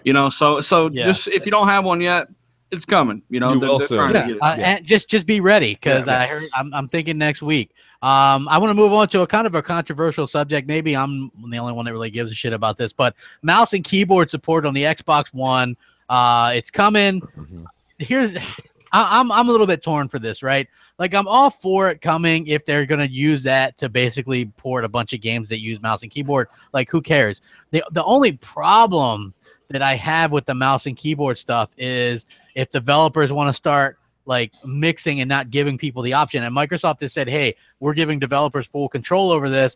And Mikey Barra was like, yeah, we're going to try and coach them away from doing mouse and keyboard versus controller or whatever. And then you had the PUBG people go, yeah, we're not going to do mouse and keyboard versus controller. It would only be mouse and keyboard versus mouse and keyboard, which also you have to realize that anytime you do that, you potentially take away some people from the player pool, and it could end up being longer, like, wait times in lobbies and things like that. I mean, that's potentially problems. And then, like, I mean, there's some games that might not even offer the option not to use it. Like, apparently Sea of Thieves is going to be cross-play with PC, and you don't even have a choice. You're just kind of forced to do, though, right? Well, no, it is co-op, right? But like the whole thing is shared world, kind of like the Dark Zone, to where you can try to come up against a group using mouse and keyboard and get distracted. Exactly. I mean, look, I think that as a whole, it's not going to be as big of a deal. I don't think you're going to see a shit ton of people going out there using a mouse and keyboard on their Xbox. Really because not. Well, I was going to say, if you're having a hard time shooting a fucking cannon, there's not much odds about your aim. I mean, if people wanted to use a mouse and keyboard, most of the people already have a system that's built for that. It's called a PC. Yeah, like that always made me wonder too. Like, if you were into that, right? Like, I don't know how people have their setup. Some people game on a desk, I guess, with a monitor. Some people like on a TV. Like, I kick back in a big chair and with my controller. I don't have a room actually for a mouse and keyboard. I wouldn't want that shit. Anyway, if I wanted to play with a mouse and keyboard, I'd play on PC. So I get Microsoft is trying to be really good guys with offering quote unquote options of every goddamn well, thing. I mean, it's not only just an option for that too, right? Like, I mean, it opens up gaming to people who otherwise might not be able to game either, right? Because a mouse and keyboard can sometimes be easier to use for people that have disabilities or whatever else than holding a controller as well. I mean, it has positives to it as well. I think the main thing is, though, I think it's just oversaturated to how many people are actually going to sit down and use it, right? Like, would somebody like maybe me potentially sit down and try it out? Probably. But would I sit there and be doing it the whole time? No. No, as long as they provide a filter to separate people. Yeah, I don't think any intelligent dev is going to make where a competitive game you have to play with mouse and keyboard, because that'll just, that'll ruin the experience for a lot of people. I don't have a problem with it either in that regard, but some people are suggesting, well, you can bring over PC games that couldn't be done before. That'll never happen. You'll never see an Xbox One game that only uses mouse and keyboard. Like, on a console, it's just That's never going to happen. And you'll never see it because it's too confusing for people, right? Like, yeah, people like, why isn't my game working? You know, and it just causes problems. So. Yeah, see, that was what I thought, because I was reading this article that Jez did, right, and it made some interesting things. He says, judging by Ybarra's greasy comments and older reassurances from Phil Spencer, there will be separate playlists for keyboard and mouse players. They already implemented this on Gears 4, where Xbox players have the option of competing against PC players or remaining against controller only. The problem is they didn't exactly do it the way I would have wanted. Like, you can't do just casual team death controller versus controller now. It's like you have to do like a mishmash of game types to do that, right? If they changed it. So I used to like to just go do team deathmatch, casual or whatever. Now when you do that, it's like you can play against PC dudes. I don't particularly want to play PC dudes. That's not my thing. I think it gives a little bit of a huge advantage. I don't care what anybody says. And then he goes on to say the cons would be, Ibarra said Microsoft would leave it up to developers and how they implement mouse and keyboard support, which could in theory lead to annoying scenarios where keyboard and mouse input is favored by devs coming in from PC. So maybe the developers of the next big first-person shooter decide that there won't be separate playlists, and controllers players would just have to deal with getting wrecked by the faster mobility and accuracy of a mouse player. He said, Ybarra said developers would be coached against doing that, but that by no means sounds like a guarantee. Well, if the developer did that, they would get curb stomps. On the plus side, Crapgamer, you probably won't even notice much of a difference. You get wrecked no matter who you're playing. Well, remember something too, guys. Like Crap said, nobody's gonna have one that's tethered. So the point of the matter is this: a controller comes in the box with these consoles. Keyboard and mouse doesn't. So the developer would be a fool to be making a game for the Xbox that's, you know, centric to the keyboard and mouse in that retrospect. It may have the option, but I think it'll be option with segregation. It won't be option like on top of keyboard and mouse versus controller. They're not going to do that. The controller is still packaged. So when you say, oh, Sony sold 63 million, you know, and they've got 38 million, listen, all those millions come with controllers. And then everybody went out and bought another controller for somebody else in the household. And even if you go, well, Mooch, now wait a minute, everybody's got a keyboard in their house. Yeah, but nobody wants to hook up their keyboard and sit 3 foot from their television. So my point being is that you're like, well, there's Logitech, and they have these other things that are all wireless. Yeah, now you're talking about people are going to go out and spend like between a wireless mouse and a wireless, another $50, $60, $70. They're not going to do that. These things are already coming with controller in the box. They always try to work with what comes in the box. That's what people, they know they can count. Okay, when you're a developer, you have to count on what is in the household. And if you're making an Xbox One game, what's in the household with the Xbox One is a controller. Is a keyboard? Maybe. Maybe not. So you're going to make a game that's keyboard-centric? That's why dealers kind of made a good point. I'm just reinforcing that this is really a great topic to talk about, but it's really a non-issue. It's really a non-issue. Well, yeah, I mean, it's literally probably going to be like less than 1 out of 100. Right. 1 out of 1,000. And you see Crap, when they put the PC thing like they did on the Gears guy, we're like, yeah, out of here. Yeah, we were pretty quick to fucking end that. But here's what he says. This is what he says that I thought was the best point. He says, even if Microsoft does succeed in creating API level separation of input types of creating segregated playlists, that could harm the size of player pools. In games like Battleborn, which suffer from really small player pools as it is, dividing those players by input type will only make matchmaking times even longer, reducing the quality of skill-based matchmaking in the process. For players who are happy with the current landscape and have no interest in keyboard and mouse gameplay, any implementation that negatively impacts existing Xbox customers could push them to other platforms such as PlayStation, which probably won't get keyboard and mouse support anytime soon. So, like, to me, that's a really great point. A lot of people are just happy. Like, I remember when Kinect came out and the Move, and the hardcore gamers are all like, for me, it's just my controller and my chair.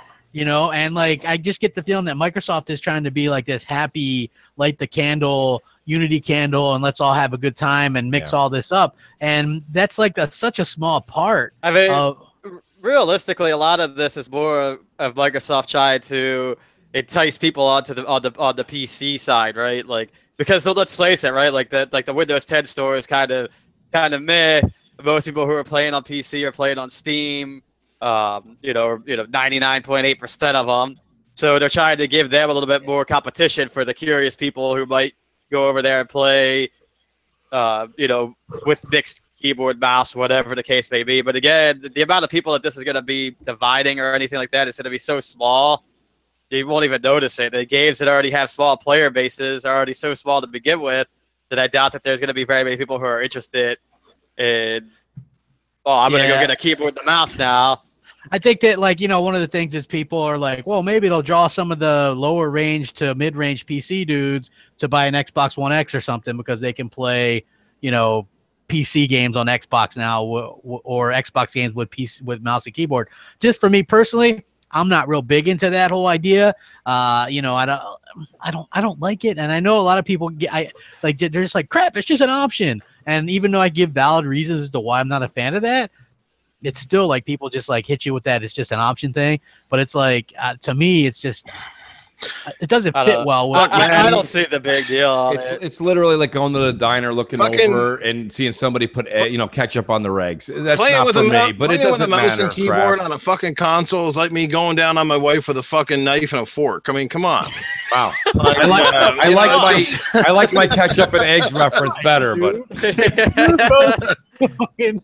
Wow. Okay, that is damn. No chills, Doof. I swear, man. Chills. Hey, man, when I do chime in, I got to make it. It's got to go all in or not, right? I do, but holy shit. Mikey Barrow says Xbox. I do, but holy shit. No, damn, man.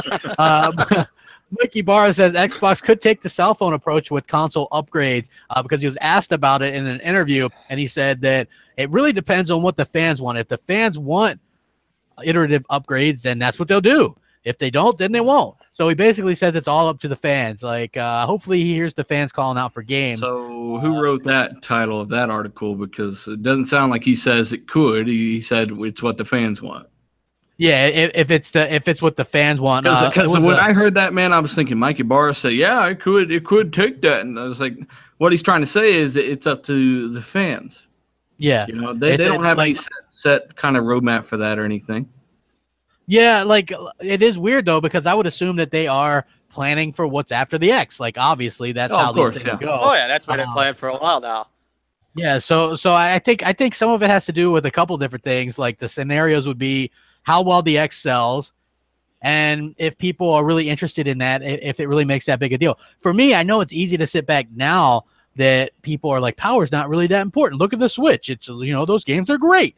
Zelda is great. You get all that great third-party AAA support, huh? Yeah, Cell Shaded is great. Only if Cell Shaded sucks. Only if it's on Xbox, by the way.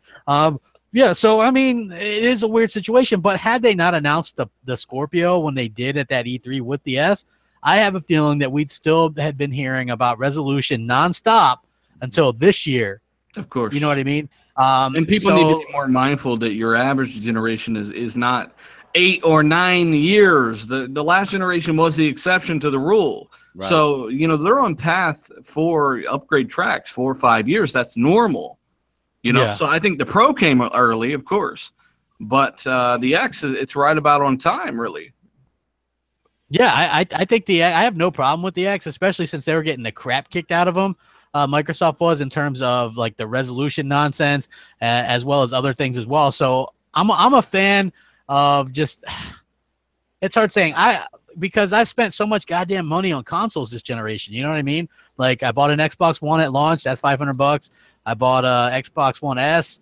Again, that's whatever the hell I paid for that. I don't remember. I think I got a deal on that. I bought a PS4, a PS4 Pro, a Switch, a Wii U. You know what I mean? Microsoft and Sony side, though, all but 2 of those were optional. You didn't need an S. You didn't need a Pro. Yeah. So. Yeah, I wanted to upgrade to the S because I was like, what the hell? You know what I mean? It was like, I think I got to. The S was like a no-brainer upgrade because not only was it smaller, it was more efficient. It had a 4K Blu-ray player. Like, it really was an upgrade. Where if you look at when PlayStation made the PS4 Pro Slim, they didn't add anything to it other than take away a little bit of size. They even removed the port in the back. You know what I mean? Like, there was absolutely, for anybody who had a standard vanilla PS4, there was very little reason to get a Slim, to be honest with you. It wasn't even that much smaller. You know what I'm saying? I would have got the base PS4. I mean, honestly, the optical I/O and all that stuff is – people need that for higher-end headsets, too, and the Slim didn't have that. Yeah. So, I mean, I like what are your guys' thoughts? Do you guys think that they should go back to the old way, or do you guys like iterative consoles? This is the old way, technically. I mean, look at the original Xbox or the 360 and the generations before that. They were, that, like I said, 360, PS3, that was the exception to the rule. This is the old way. They want to keep people enticed, and people are becoming jaded because you had 10-year-old cycles where you're just like, oh, same old shit. Yeah. And now you finally got some next level stuff, and that's why I'm glad they waited that extra year. So I think this is the old way. Every 4 or 5 years. Yeah, I agree. Noof, what do you think, man? Chime in. So, on what? On what? About the mid-gen upgrade, you mean? Yeah, well, I mean, what do you think? Do you like the old way of just the tube socks on my ears right now? Yeah. Personally, I'm okay with it. I mean, times are changing. We see that, from everything from digital games to how we, play and consumer games. And yet again, you're not forced to buy any of the consoles. I mean, you can wait it out. It's like if you have an S and you're just, for whatever reason, you're not willing to upgrade, or you don't have the money to upgrade, it's not the end of the world. You're still going to have amazing games, amazing experiences. And, and while there's a nice difference, it's a difference that a lot of the hardcore people will care about. Is it the next leap? I'll still say this. I don't know. I don't know how much the Xbox One X is technically going to be held back by the current gen that we're in, because we won't see an exclusive title come to the console that is just not physically possible on the S, if you know what I'm saying. So I'm all for it. Again, it's optional. You can buy it if you want, and if not, I'm going to get one and I'm going to enjoy the hell out of it. But I mean, it does get a little bit pricey, a little bit expensive down the stretch, for a lot of people. So like I said, man, at least they got multiple SKUs and they got something for everybody. Yeah, you nailed it right there, Nuke. I gotta say this real quick, because this is the thing. You don't have to get this thing either. So you still, like I said earlier, say you play all the same game, Battlefront 2 on the S, it's gonna look great, HDR and all, right? You can still play that with your buddies on the X. That's a cool thing that people aren't really remembering either, is that they're not forced into this. This is for those that do care, Exactly. Yeah, that is 100% right. Because I used to get that from PC dudes too. They're like, you realize, but that you've got the launch Xbox One and the S, and you're going to get the X. You could get a beast rig for that. I could if I give a shit about PC gaming. You know what I mean? I just don't care about PC gaming. For me, I like upgrading the consoles. It's not really a money issue for me. I enjoy it. Yeah, but when it's all said and done, probably $1,400 for Xbox Ones this generation. But still, that to me, that's my favorite platform. That's my ecosystem. 500 games on that thing. Even games that I don't like Destiny. Those guys have spent half of that on one GPU. Yeah, it's exactly. a 1080 Ti. Exactly. So, and that's probably their second or third GPU in the last several years anyway. So. Yeah, I agree. I agree 100%. So, yeah, I'm excited for the X, but again, it is optional. I could totally understand somebody that just bought the S maybe last year to beginning of this year not upgrading. Yeah, go ahead and hold off a little bit. You know what I mean? There's going to be cheaper HDR TVs to come out, although that TCL is a nice one that I'm seeing.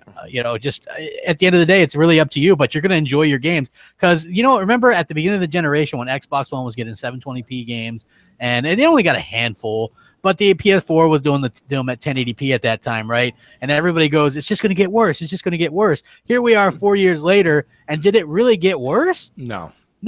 If anything, they closed the gap incredibly fast, and hey, props to them for being able to do that. It didn't get worse. It got better, and you have a phenomenal experience on the S. I love playing on the S. There's rarely times when I'm playing a game and I'm like, oh, damn, this sucks. You know what I mean? So it's not a PS3 situation in the terms of where they had to sell processor and you're trying to play Skyrim and you can't fucking save the game because there's some kind of glitch or whatever, And so it's nowhere near as bad as that. You're getting quality performances on the S. It's a good console. If you just got it, you're good with it. If you're really into the graphical stuff and you've got a 4K TV, or even if you don't, but you just want better graphics and better performance, then you can get the X. And I think that would be something really, really worthwhile. Moving on. Games journalist. He doesn't like Cuphead because he couldn't get past the tutorial. Have you guys seen this? Oh, yeah. Okay, so this guy, right, he's a journalist. He's playing Cuphead. It's a tutorial teaching you how to jump, duck, and slide and shoot, right? and he gets stuck. He couldn't jump past this thing, and he just like, yeah, it was really, really bad. Now, here's the thing. I sympathize with the guy a little bit, being that he sucks at it. But then again, he's a games journalist, and like, is this really the type of person you want reviewing or an Xbox game specifically, right? It seems like these journalists that completely suck or don't like these games end up reviewing the Xbox games, while journalists that absolutely love stuff on PlayStation review that stuff. I mean, Knack 2 getting a 70 on Metacritic is proof that a lot of people you try to make a reference and say, well, a lot of sports announcers didn't play baseball or didn't play football. Does that mean that they can't critique? It's not the same thing here, and I'll tell you why. When we're looking for a game review, what is it we're actually looking for from these people? We're looking to hear about how the mechanics are, right? How the gameplay is, how it actually is against its predecessor. You know what I mean? How it grew over from Destiny 1 to Destiny 2, or how we were doing. Like, there's rumors now Bayonetta 3 is coming out. When a game review comes out for Bayonetta 3, if that's a rumor right now, what is it? What's the differential between two? If this is a gamer or a game reviewer that doesn't play games or isn't good at games, how am I supposed to understand his review or take his review seriously? Do people really compare sportscasting to review? Well, yeah, they were saying people who review like movies or review like people who are critiques of people in sports. They're not necessarily people that were never play a sport in your life and watch it and know exactly how it works. I mean, you got to play the game and feel it. Exactly, that's not the same in gaming, right, dealer? I mean, you have to play the game.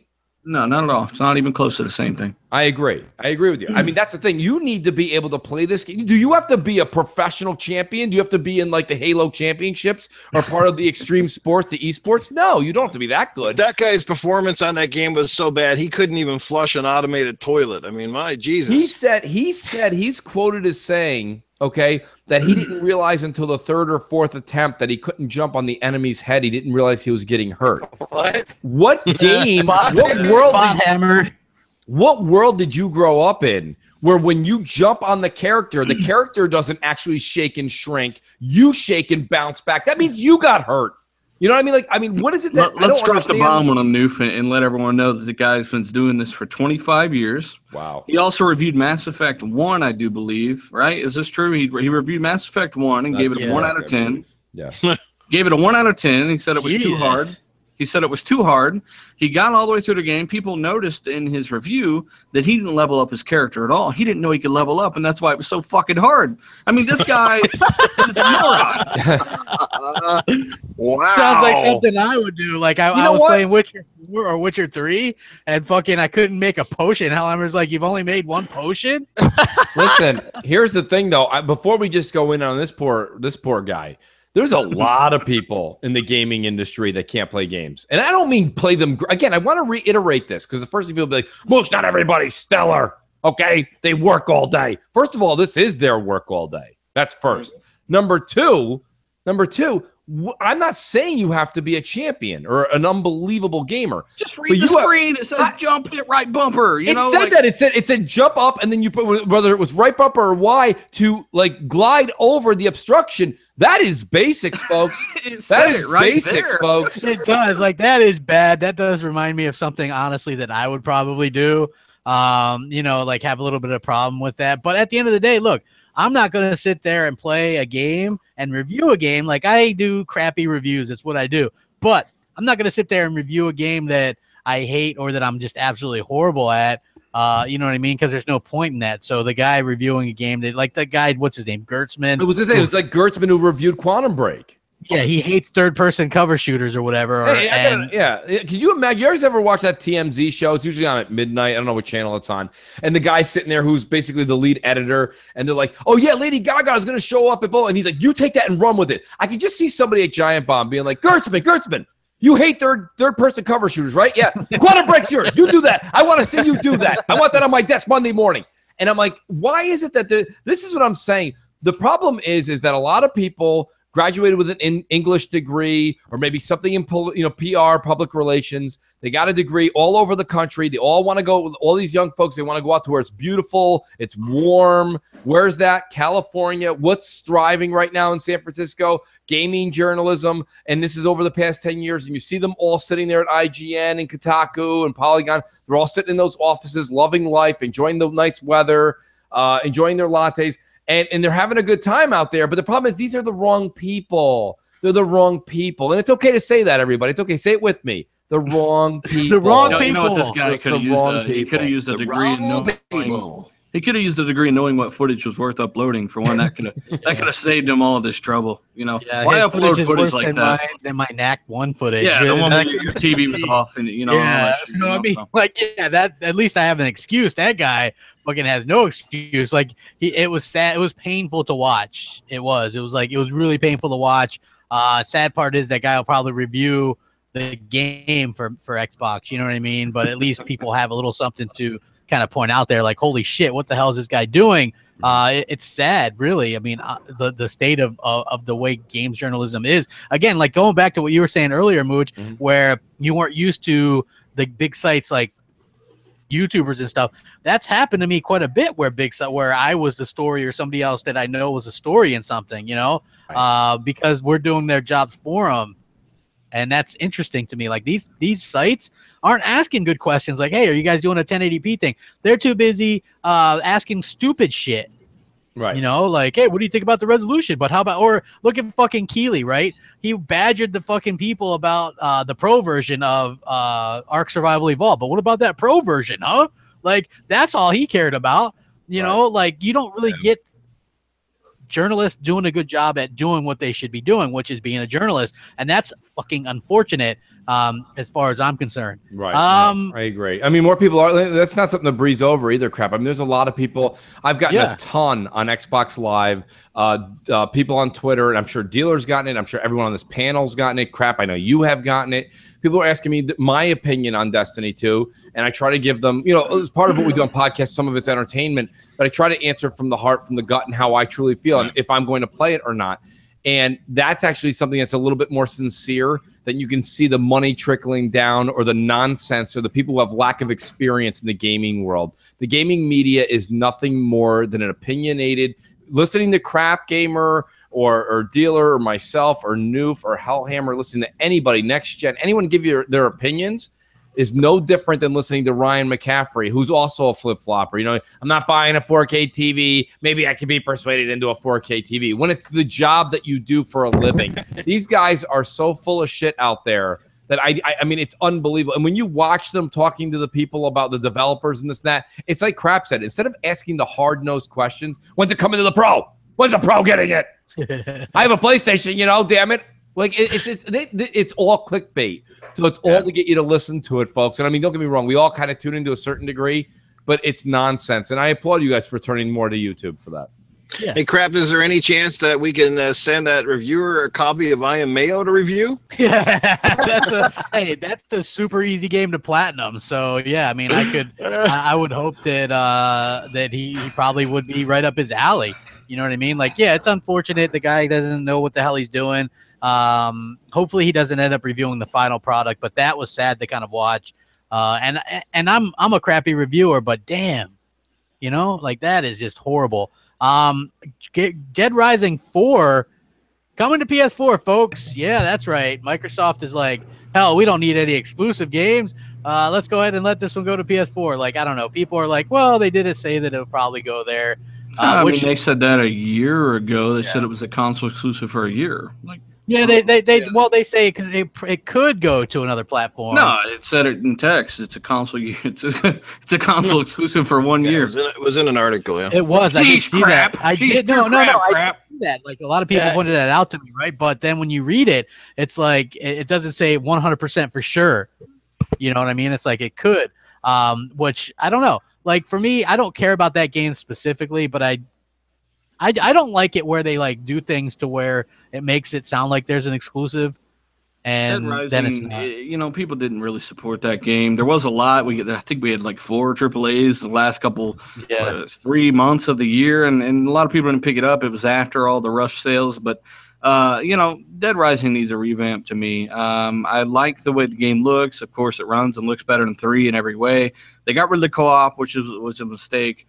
They just need a revamp. People like that mindless fun there, but I like a little more realism to it. So that's why I'm kind of looking forward to it. Do you think that Dead Rising might benefit more from a realistic tape? Because it kind of like when it started, it was kind of funny, but it just seems like it's become that's more played so, out, you know? What I mean? It's played out, you know, and that's why I'm looking forward to State of Decay 2.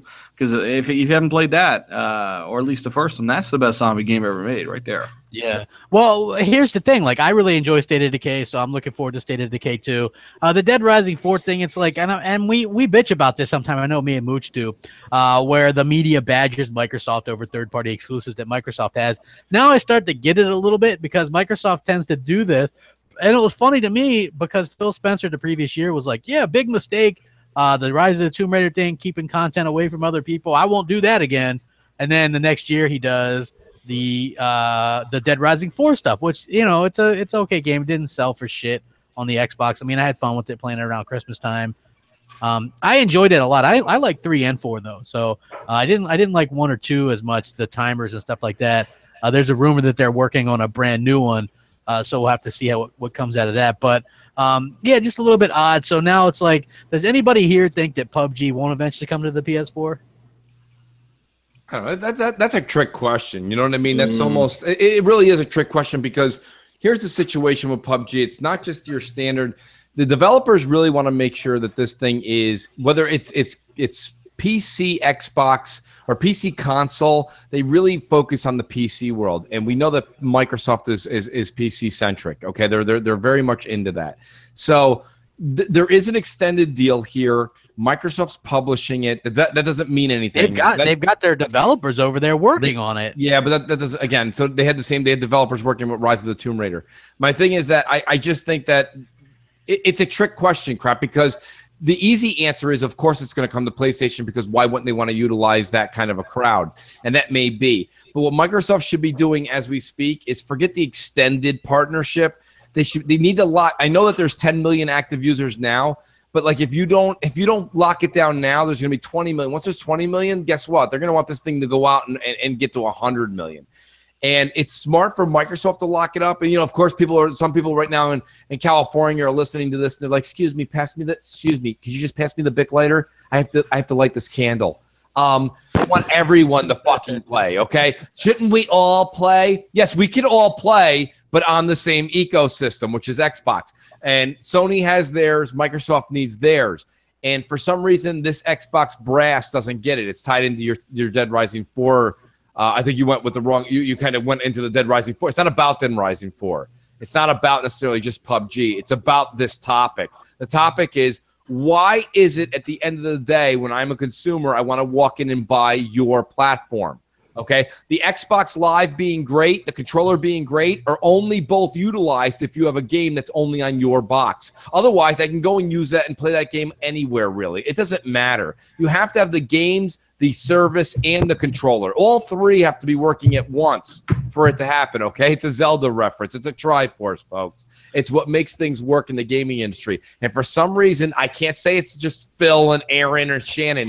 It may be Phil, Shannon, Aaron, Terry, and Satya, but it might be even Satya that's just like, no. Everything needs to be everywhere. We're trying to be Apple, but we're failing at it. And that's the one thing that they just don't seem to do. Microsoft was always the evil empire. What do? You have Satya Nadella that comes in, and he comes in, and he's trying to do the kumbaya thing, but it's not working. It's just not working. And it's because they set their system, their roots, their foundation is built differently than other companies. You can't come in and be like, we're going to be like everybody else now. We're just kidding those past 30 years. We're funny. No, you're not funny.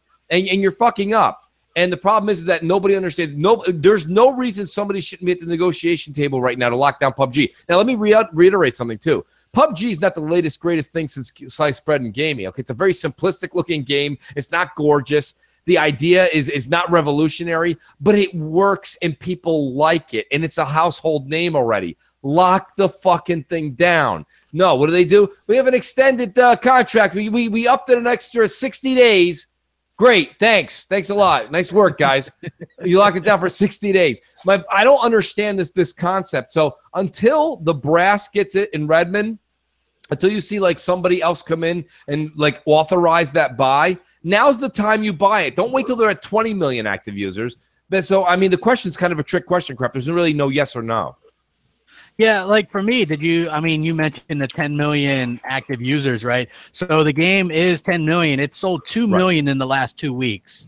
Yeah. Okay. Hey, you know what? Let's not buy it. What? Yeah, exactly. Like, to me, PUBG is a phenomenon. I can understand that. You know, like, I don't think Microsoft is wrong in saying people want to play together and do these kind of things together, because I see that. Look at GTA Online. That's what everybody's playing. Nobody's playing the campaign on that anymore. They've already played it. They're playing the online stuff, right? That's what Destiny's all about, right? It's online. That's what, you know, the Division, the people that play the basement shit, they're playing the online. You know, that's what people like nowadays. I mean, yeah, people like single player experiences too, but you're getting that with some games too, because even like a Halo or a Gears, they have single player experiences, but multiplayer is what keeps bringing people. That's just it. Single player experiences come out and do the bulk of their money in the first few months. You know what I mean? And then after that, they just kind of like, yeah, people still buy them and play them, but I don't think anybody's playing a single player, like a campaign mode. Like, and I love, like, for example, I love Gears of War, right? I love Gears of War, and I've always bought the games for the campaign. But guess what? If you look at how much time I spend on the campaign, and then you go over and you look at the time clocked in on multiplayer, they don't even compare. No. You know what I mean? Multiplayer keeps making money for the companies long after their initial investments have gone down. So basically, you just got to maintain the servers, provide some updates, throw in some DLC and stuff, which technically is relatively inexpensive compared to making the base game itself, right? Because the resources are already done. A lot of times you see this with Call of Duty, where they basically strip down an old map, put a new skin on it, and then sell it to you all over again, right? Like, multiplayer games keep making money, and that's why they're so huge, and that's why Microsoft wants multiplayer on almost everything now. Not just that, but you guys have heard the expression addition by subtraction, okay? So even if you can't get your head wrapped around the fact of grabbing PUBG and adding it to Microsoft's arsenal, you know what that also does? It also takes it away from Sony, and that's what Sony's been doing this whole generation. So I don't think it's just hatred or the evil empire or Microsoft's evil. It's not that at all, folks. Microsoft has refused to do this move, and instead Sony's come back and done it with Destiny 2, Destiny 1. They've kept content off. They've taken things away from our platform of choice. And my point being is this. So if Microsoft buys PUBG and it just does just as good as it's doing now and doesn't even plateau anymore, what it does do, though, is it takes something away from Sony. It's something that's very, very coveted by gamers. You know, you sit here and tell me that Battlefront 2 and Call of Duty World War II is going to do well, and Destiny's multiplayer is insane, and the blah, blah, blah, and all these things are great, and I love Halo. But all of a sudden you want to have, like, a shooter. Why not lock this shooter down? And that doesn't make sense. And they're also trying to marry this PC Xbox world. You couldn't do it any better than with this game. So it's addition by subtraction. If you can't wrap your head around the fact that Microsoft would benefit from a game like this, then think of it the other way around. They would benefit from it just not being on Sony. Either way, it's a win. Yeah, I agree 100%. That would be a huge win for Microsoft. And not only that, but I think that it like, we'll have to see how it goes. But, you know, just the way, like I said, with people assuming that all these games will come to PlayStation anyway, like, it makes sense to just come out and spend a little bit of money for it, you know? Do what you can to lock it down, like you did Minecraft, right? Minecraft, even though that's multi-platform for the first year anyway, and people said that was kind of pointless, and then it ended up being the biggest selling Xbox 360 game to date, even though everybody's like, it's better on PC, it's this and that and the other. It still sold 20 million copies on Xbox 360, right, which is absolutely huge. So Microsoft would be indeed smart to do that, and they're kind of smart to do this anyway, because no matter what the deal is, just because they don't have that much this holiday, and this is like the big thing. I mean, damn, just think if they could sell a couple million copies of this thing this year, like, that would be huge for them. You know, like, people underestimate, because it's not a big, like, AAA game, they underestimate the name and how popular this thing is. You know what I mean? If this was a deal for PlayStation 4 this year, the whole internet and everybody would be like, what a win for Sony. They're so for the players. Oh, yeah. And damn, Hellhammer, you're botting again. It's for the players. It's you know, what a stroke of genius by Sony. There, it's really gonna put a nail in the coffin for that Xbox again, right? I mean, that's what you would hear. And the problem is you're not getting that true promotion crap. That's a good point you make. Instead of people being like, go buy the Xbox One S or buy the Xbox One X, the only place you can buy PUBG, and it's fantastic. We're covering it on IGN all week this week, blah, blah, blah. Here's what you're hearing now. This is amazing. PUBG is a phenomenon starting on Xbox One X, but we're positive it will be coming to PS4 at some point in time. The minute they say anything like that, whether it's the beginning of the sentence, the end of the sentence, the middle of the sentence, right there, PlayStation fans are like, then fuck it, I'll wait. Yeah. I would say, fuck it, I'll wait. A lot of people are like, fuck it, I'll wait. Yes, they say that on multiple cases, Exactly. and multiple counts, multiple games. And I don't understand. We've been saying this for a long time on these podcasts, and we know that Redmond's heard it. And apparently, it's either somebody in the immediate staff that we all know or somebody above them not allowing them to do it. It's one or the other. We don't know who it is. It's hard to just pinpoint who it is without sitting in a meeting and actually knowing what's going on. But something over there is just not right, whether it's from the tippy top down or it's somebody that we know that's just not into it and they want everybody to sing Kumbaya and hold hands. I don't know what it is, but one way or the other, somebody's not getting it. Because if you look over, it's not hard. The competitor's doing it. Your competitor is doing it. Yeah. So it's not hard to see that that's what you have to do, and they did it last generation. Yeah, that's 100% true. I think that Microsoft is doing the right. Hopefully, Phil is prying out who's that guy, Nichols or whatever, his pocketbook. You know what I mean? Like, I don't know. Nichols. Like, well, look, Phil's idea to buy Minecraft to begin with. How do you spend 2.5 billion for that? And then you see PUBG, which I'm not saying it's as big as Minecraft, but shit, 10 million, 2 million in the last 2 weeks alone, and it's not even for sale yet. Like they're like the guy, like I was reading the interview for the developer today. How much does it cost on PC, Crap? $30. Okay. And the funny thing is, it's beating concurrent users of a free fucking game that's usually #1. So that fucking Dota game and League of Legends and all that shit, it's beating these top games that are free. You know what's funny? I'm going to actually revert to something that Dealer was talking about earlier in the show. This is something that does scream Microsoft, because if there's this many people on PC playing it, right, and this is going to it is going to transpire on the console, they're going to need the Azure, right? They're going to need that. They're going to need these Microsoft's dedicated servers. They're going to need Microsoft's help. This is something Sony really can't help them with all these people wanting to play. Do you guys see what I'm saying here? I see a marriage between Microsoft and them just for the user base. This is something they need to lock it down. The sooner the better, because I mean they bought Minecraft. It passed what really is its peak. Let's just be honest. Mostly it was played out. People have been there, done it on several platforms. Not saying it doesn't have concurrent mega fans. That's great, but PUBG is exploding, right? And right before our eyes. Now's the time. Yeah, now's the time where you announce something, or lock it down at all costs or whatever. It's not going to happen, but I feel like it's not that hard to figure out, Yeah, this game is huge. Like everybody's wanting to play it. Like whether or not they admit it or not, interest is peaked. And yeah, it's only going to be in the preview program, but it's $30. So you can help shape the game. It's going to be 4K on the Xbox One X. Like this is a really competitive game. There's going to be a lot of people that are playing this. I think it's going to give some of these other games a run for the money. Maybe not graphically, but a lot of people that are just into something maybe new or different on the console. Again, it's not that different on PC, but for consoles, that is hugely different. And you watch people play this game, and I can see the interest and the intrigue right there. And I think Microsoft can really pay off with that interest and kind of intrigue. And it's going to be big in a big way, in my opinion. Again, Friday the 13th, somebody just tweeted that out, was $40, right? So this game is $30, and I think it's going to be absolutely huge. And unlike Friday the 13th, every copy's not getting refunded. So exactly. Gears 4 got an update, and this update is impressive. This is why I want to talk about it, because I love Gears. But guess what? They added new achievements. One of my only beefs about Gears 4 is I had like 40 achievements and 205 gamer score on this. It's like they nickel and dime you 5 gamer score per chapter. Get out of here. Here's your 5 after spending 30 and 40 minutes. Did they add them to multiplayer or they single added player? them to the single player. Dude, all you have to do is, dealer, load up the game. You're going to get over 200 gamer score. I guarantee it. Just loading that fucker up, right? So I loaded up my copy last night when I heard about this, and I got like 270 gamer score, something like that. They give you 25 for completing certain amount of chapters. You get more, like reaching level 20 for doing others. So they added a bunch of gamer score because people, I can't be the only one. Look, I'm not a gamer score whore. I'm not a person that's like, God damn it, I want to get all 1,000 or whatever. But when you pay full price for a game and it's Gears or something, I think it's not unheard of to expect between 400 or 500 gamer score. I think that would be something good. And then the fact that they nickel and dime you, and then I didn't like that, so that Injustice 2, bro. Those two stand out.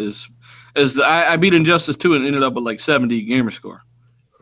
So yeah, I mean, exactly. that game is phenomenal. It looks great, everything, but the gamer score was horrible. Gears is the same way. Gamer score was horrible. So now I have almost 500 gamer score on it, which was a big leap. I was like, hell yeah. Not only that, but the way they did the achievements, it's like it gives you more of an incentive to go back and play it even. It's like, oh, you complete 12 chapters, you get another 25 gamer score, 15, another 25, 20 chapters, another 25 gamer. So you can play through it multiple times now and get something out of it. I love that. I love that they went back and updated it. And then you're also getting a couple new maps and stuff like that. I guess I beat the game almost pretty much 3 times now. So yeah, you're gonna get you're gonna get a shit ton of achievements. Yeah, mine shout was out to everybody in the popping. chat. This is funny. Sim in the chat said there's more people watching this podcast right now than are playing Lawbreakers. Oh, damn. That's actually true. Damn, that's true on PC. Yeah, that shit's dead.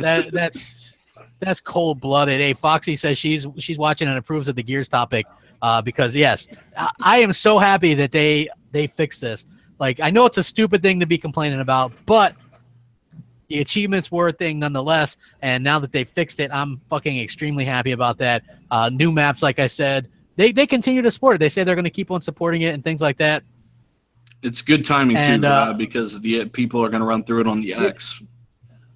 Yeah, exactly. It's going to get that 4K update and things like that. So that's really cool. This game called Hunter Called the Wild. 900p on the Xbox One X. I did a video about this and laughed at it while I was doing it, right? So they're like 900p on the Xbox One X, 30 frames per second, 1260p, 30 frames per second on the PS4 Pro. And people are like, what about this crap? And I'm like, it's simple, right? Look, one was not supported. One didn't get any support whatsoever. So it's just going to run the same on the S or the X or the base Xbox One. And the PS4 Pro, they actually did it. And it's like half-assed 1260p.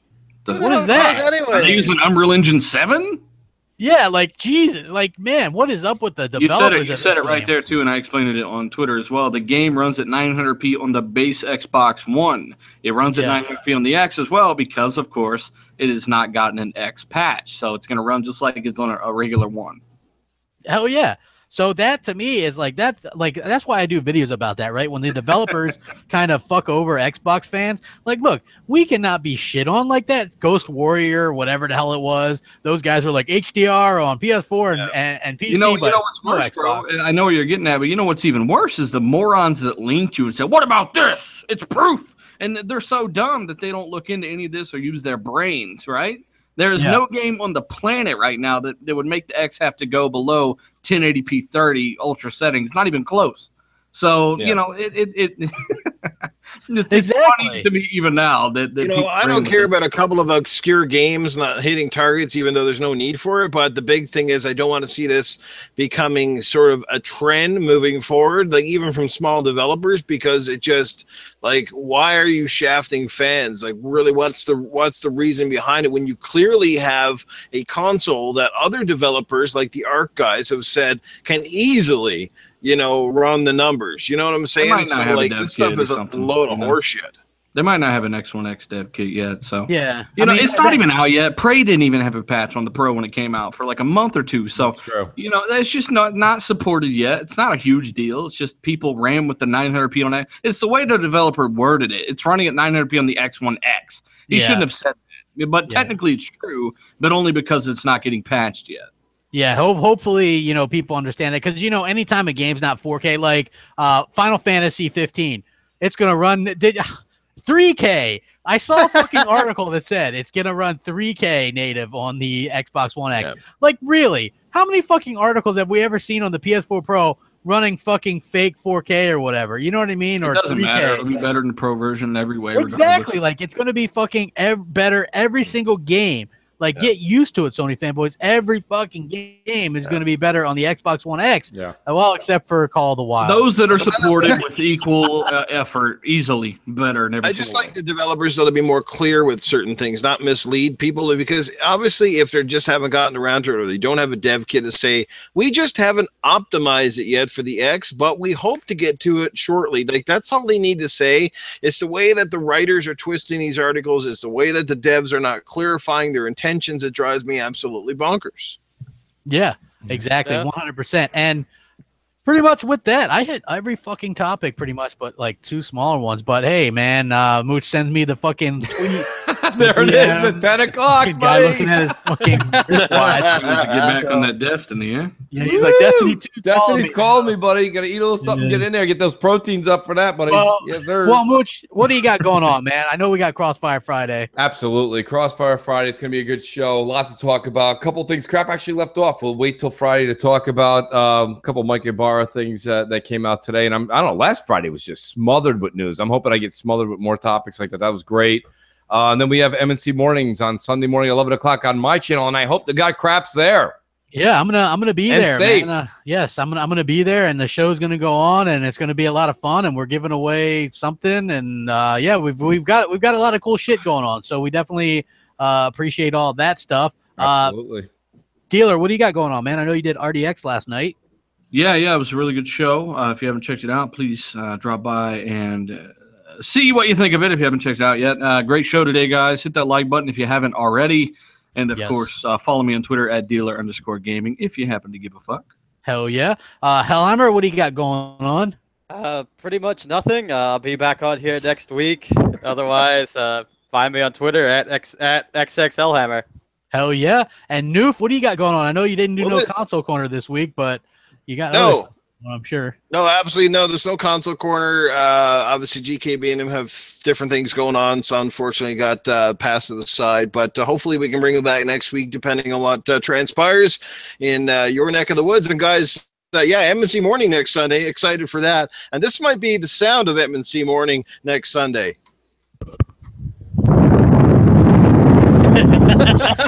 I'm reporting live from the fucking hurricane. Yeah, you're an umbrella hanging onto a tree outside. No,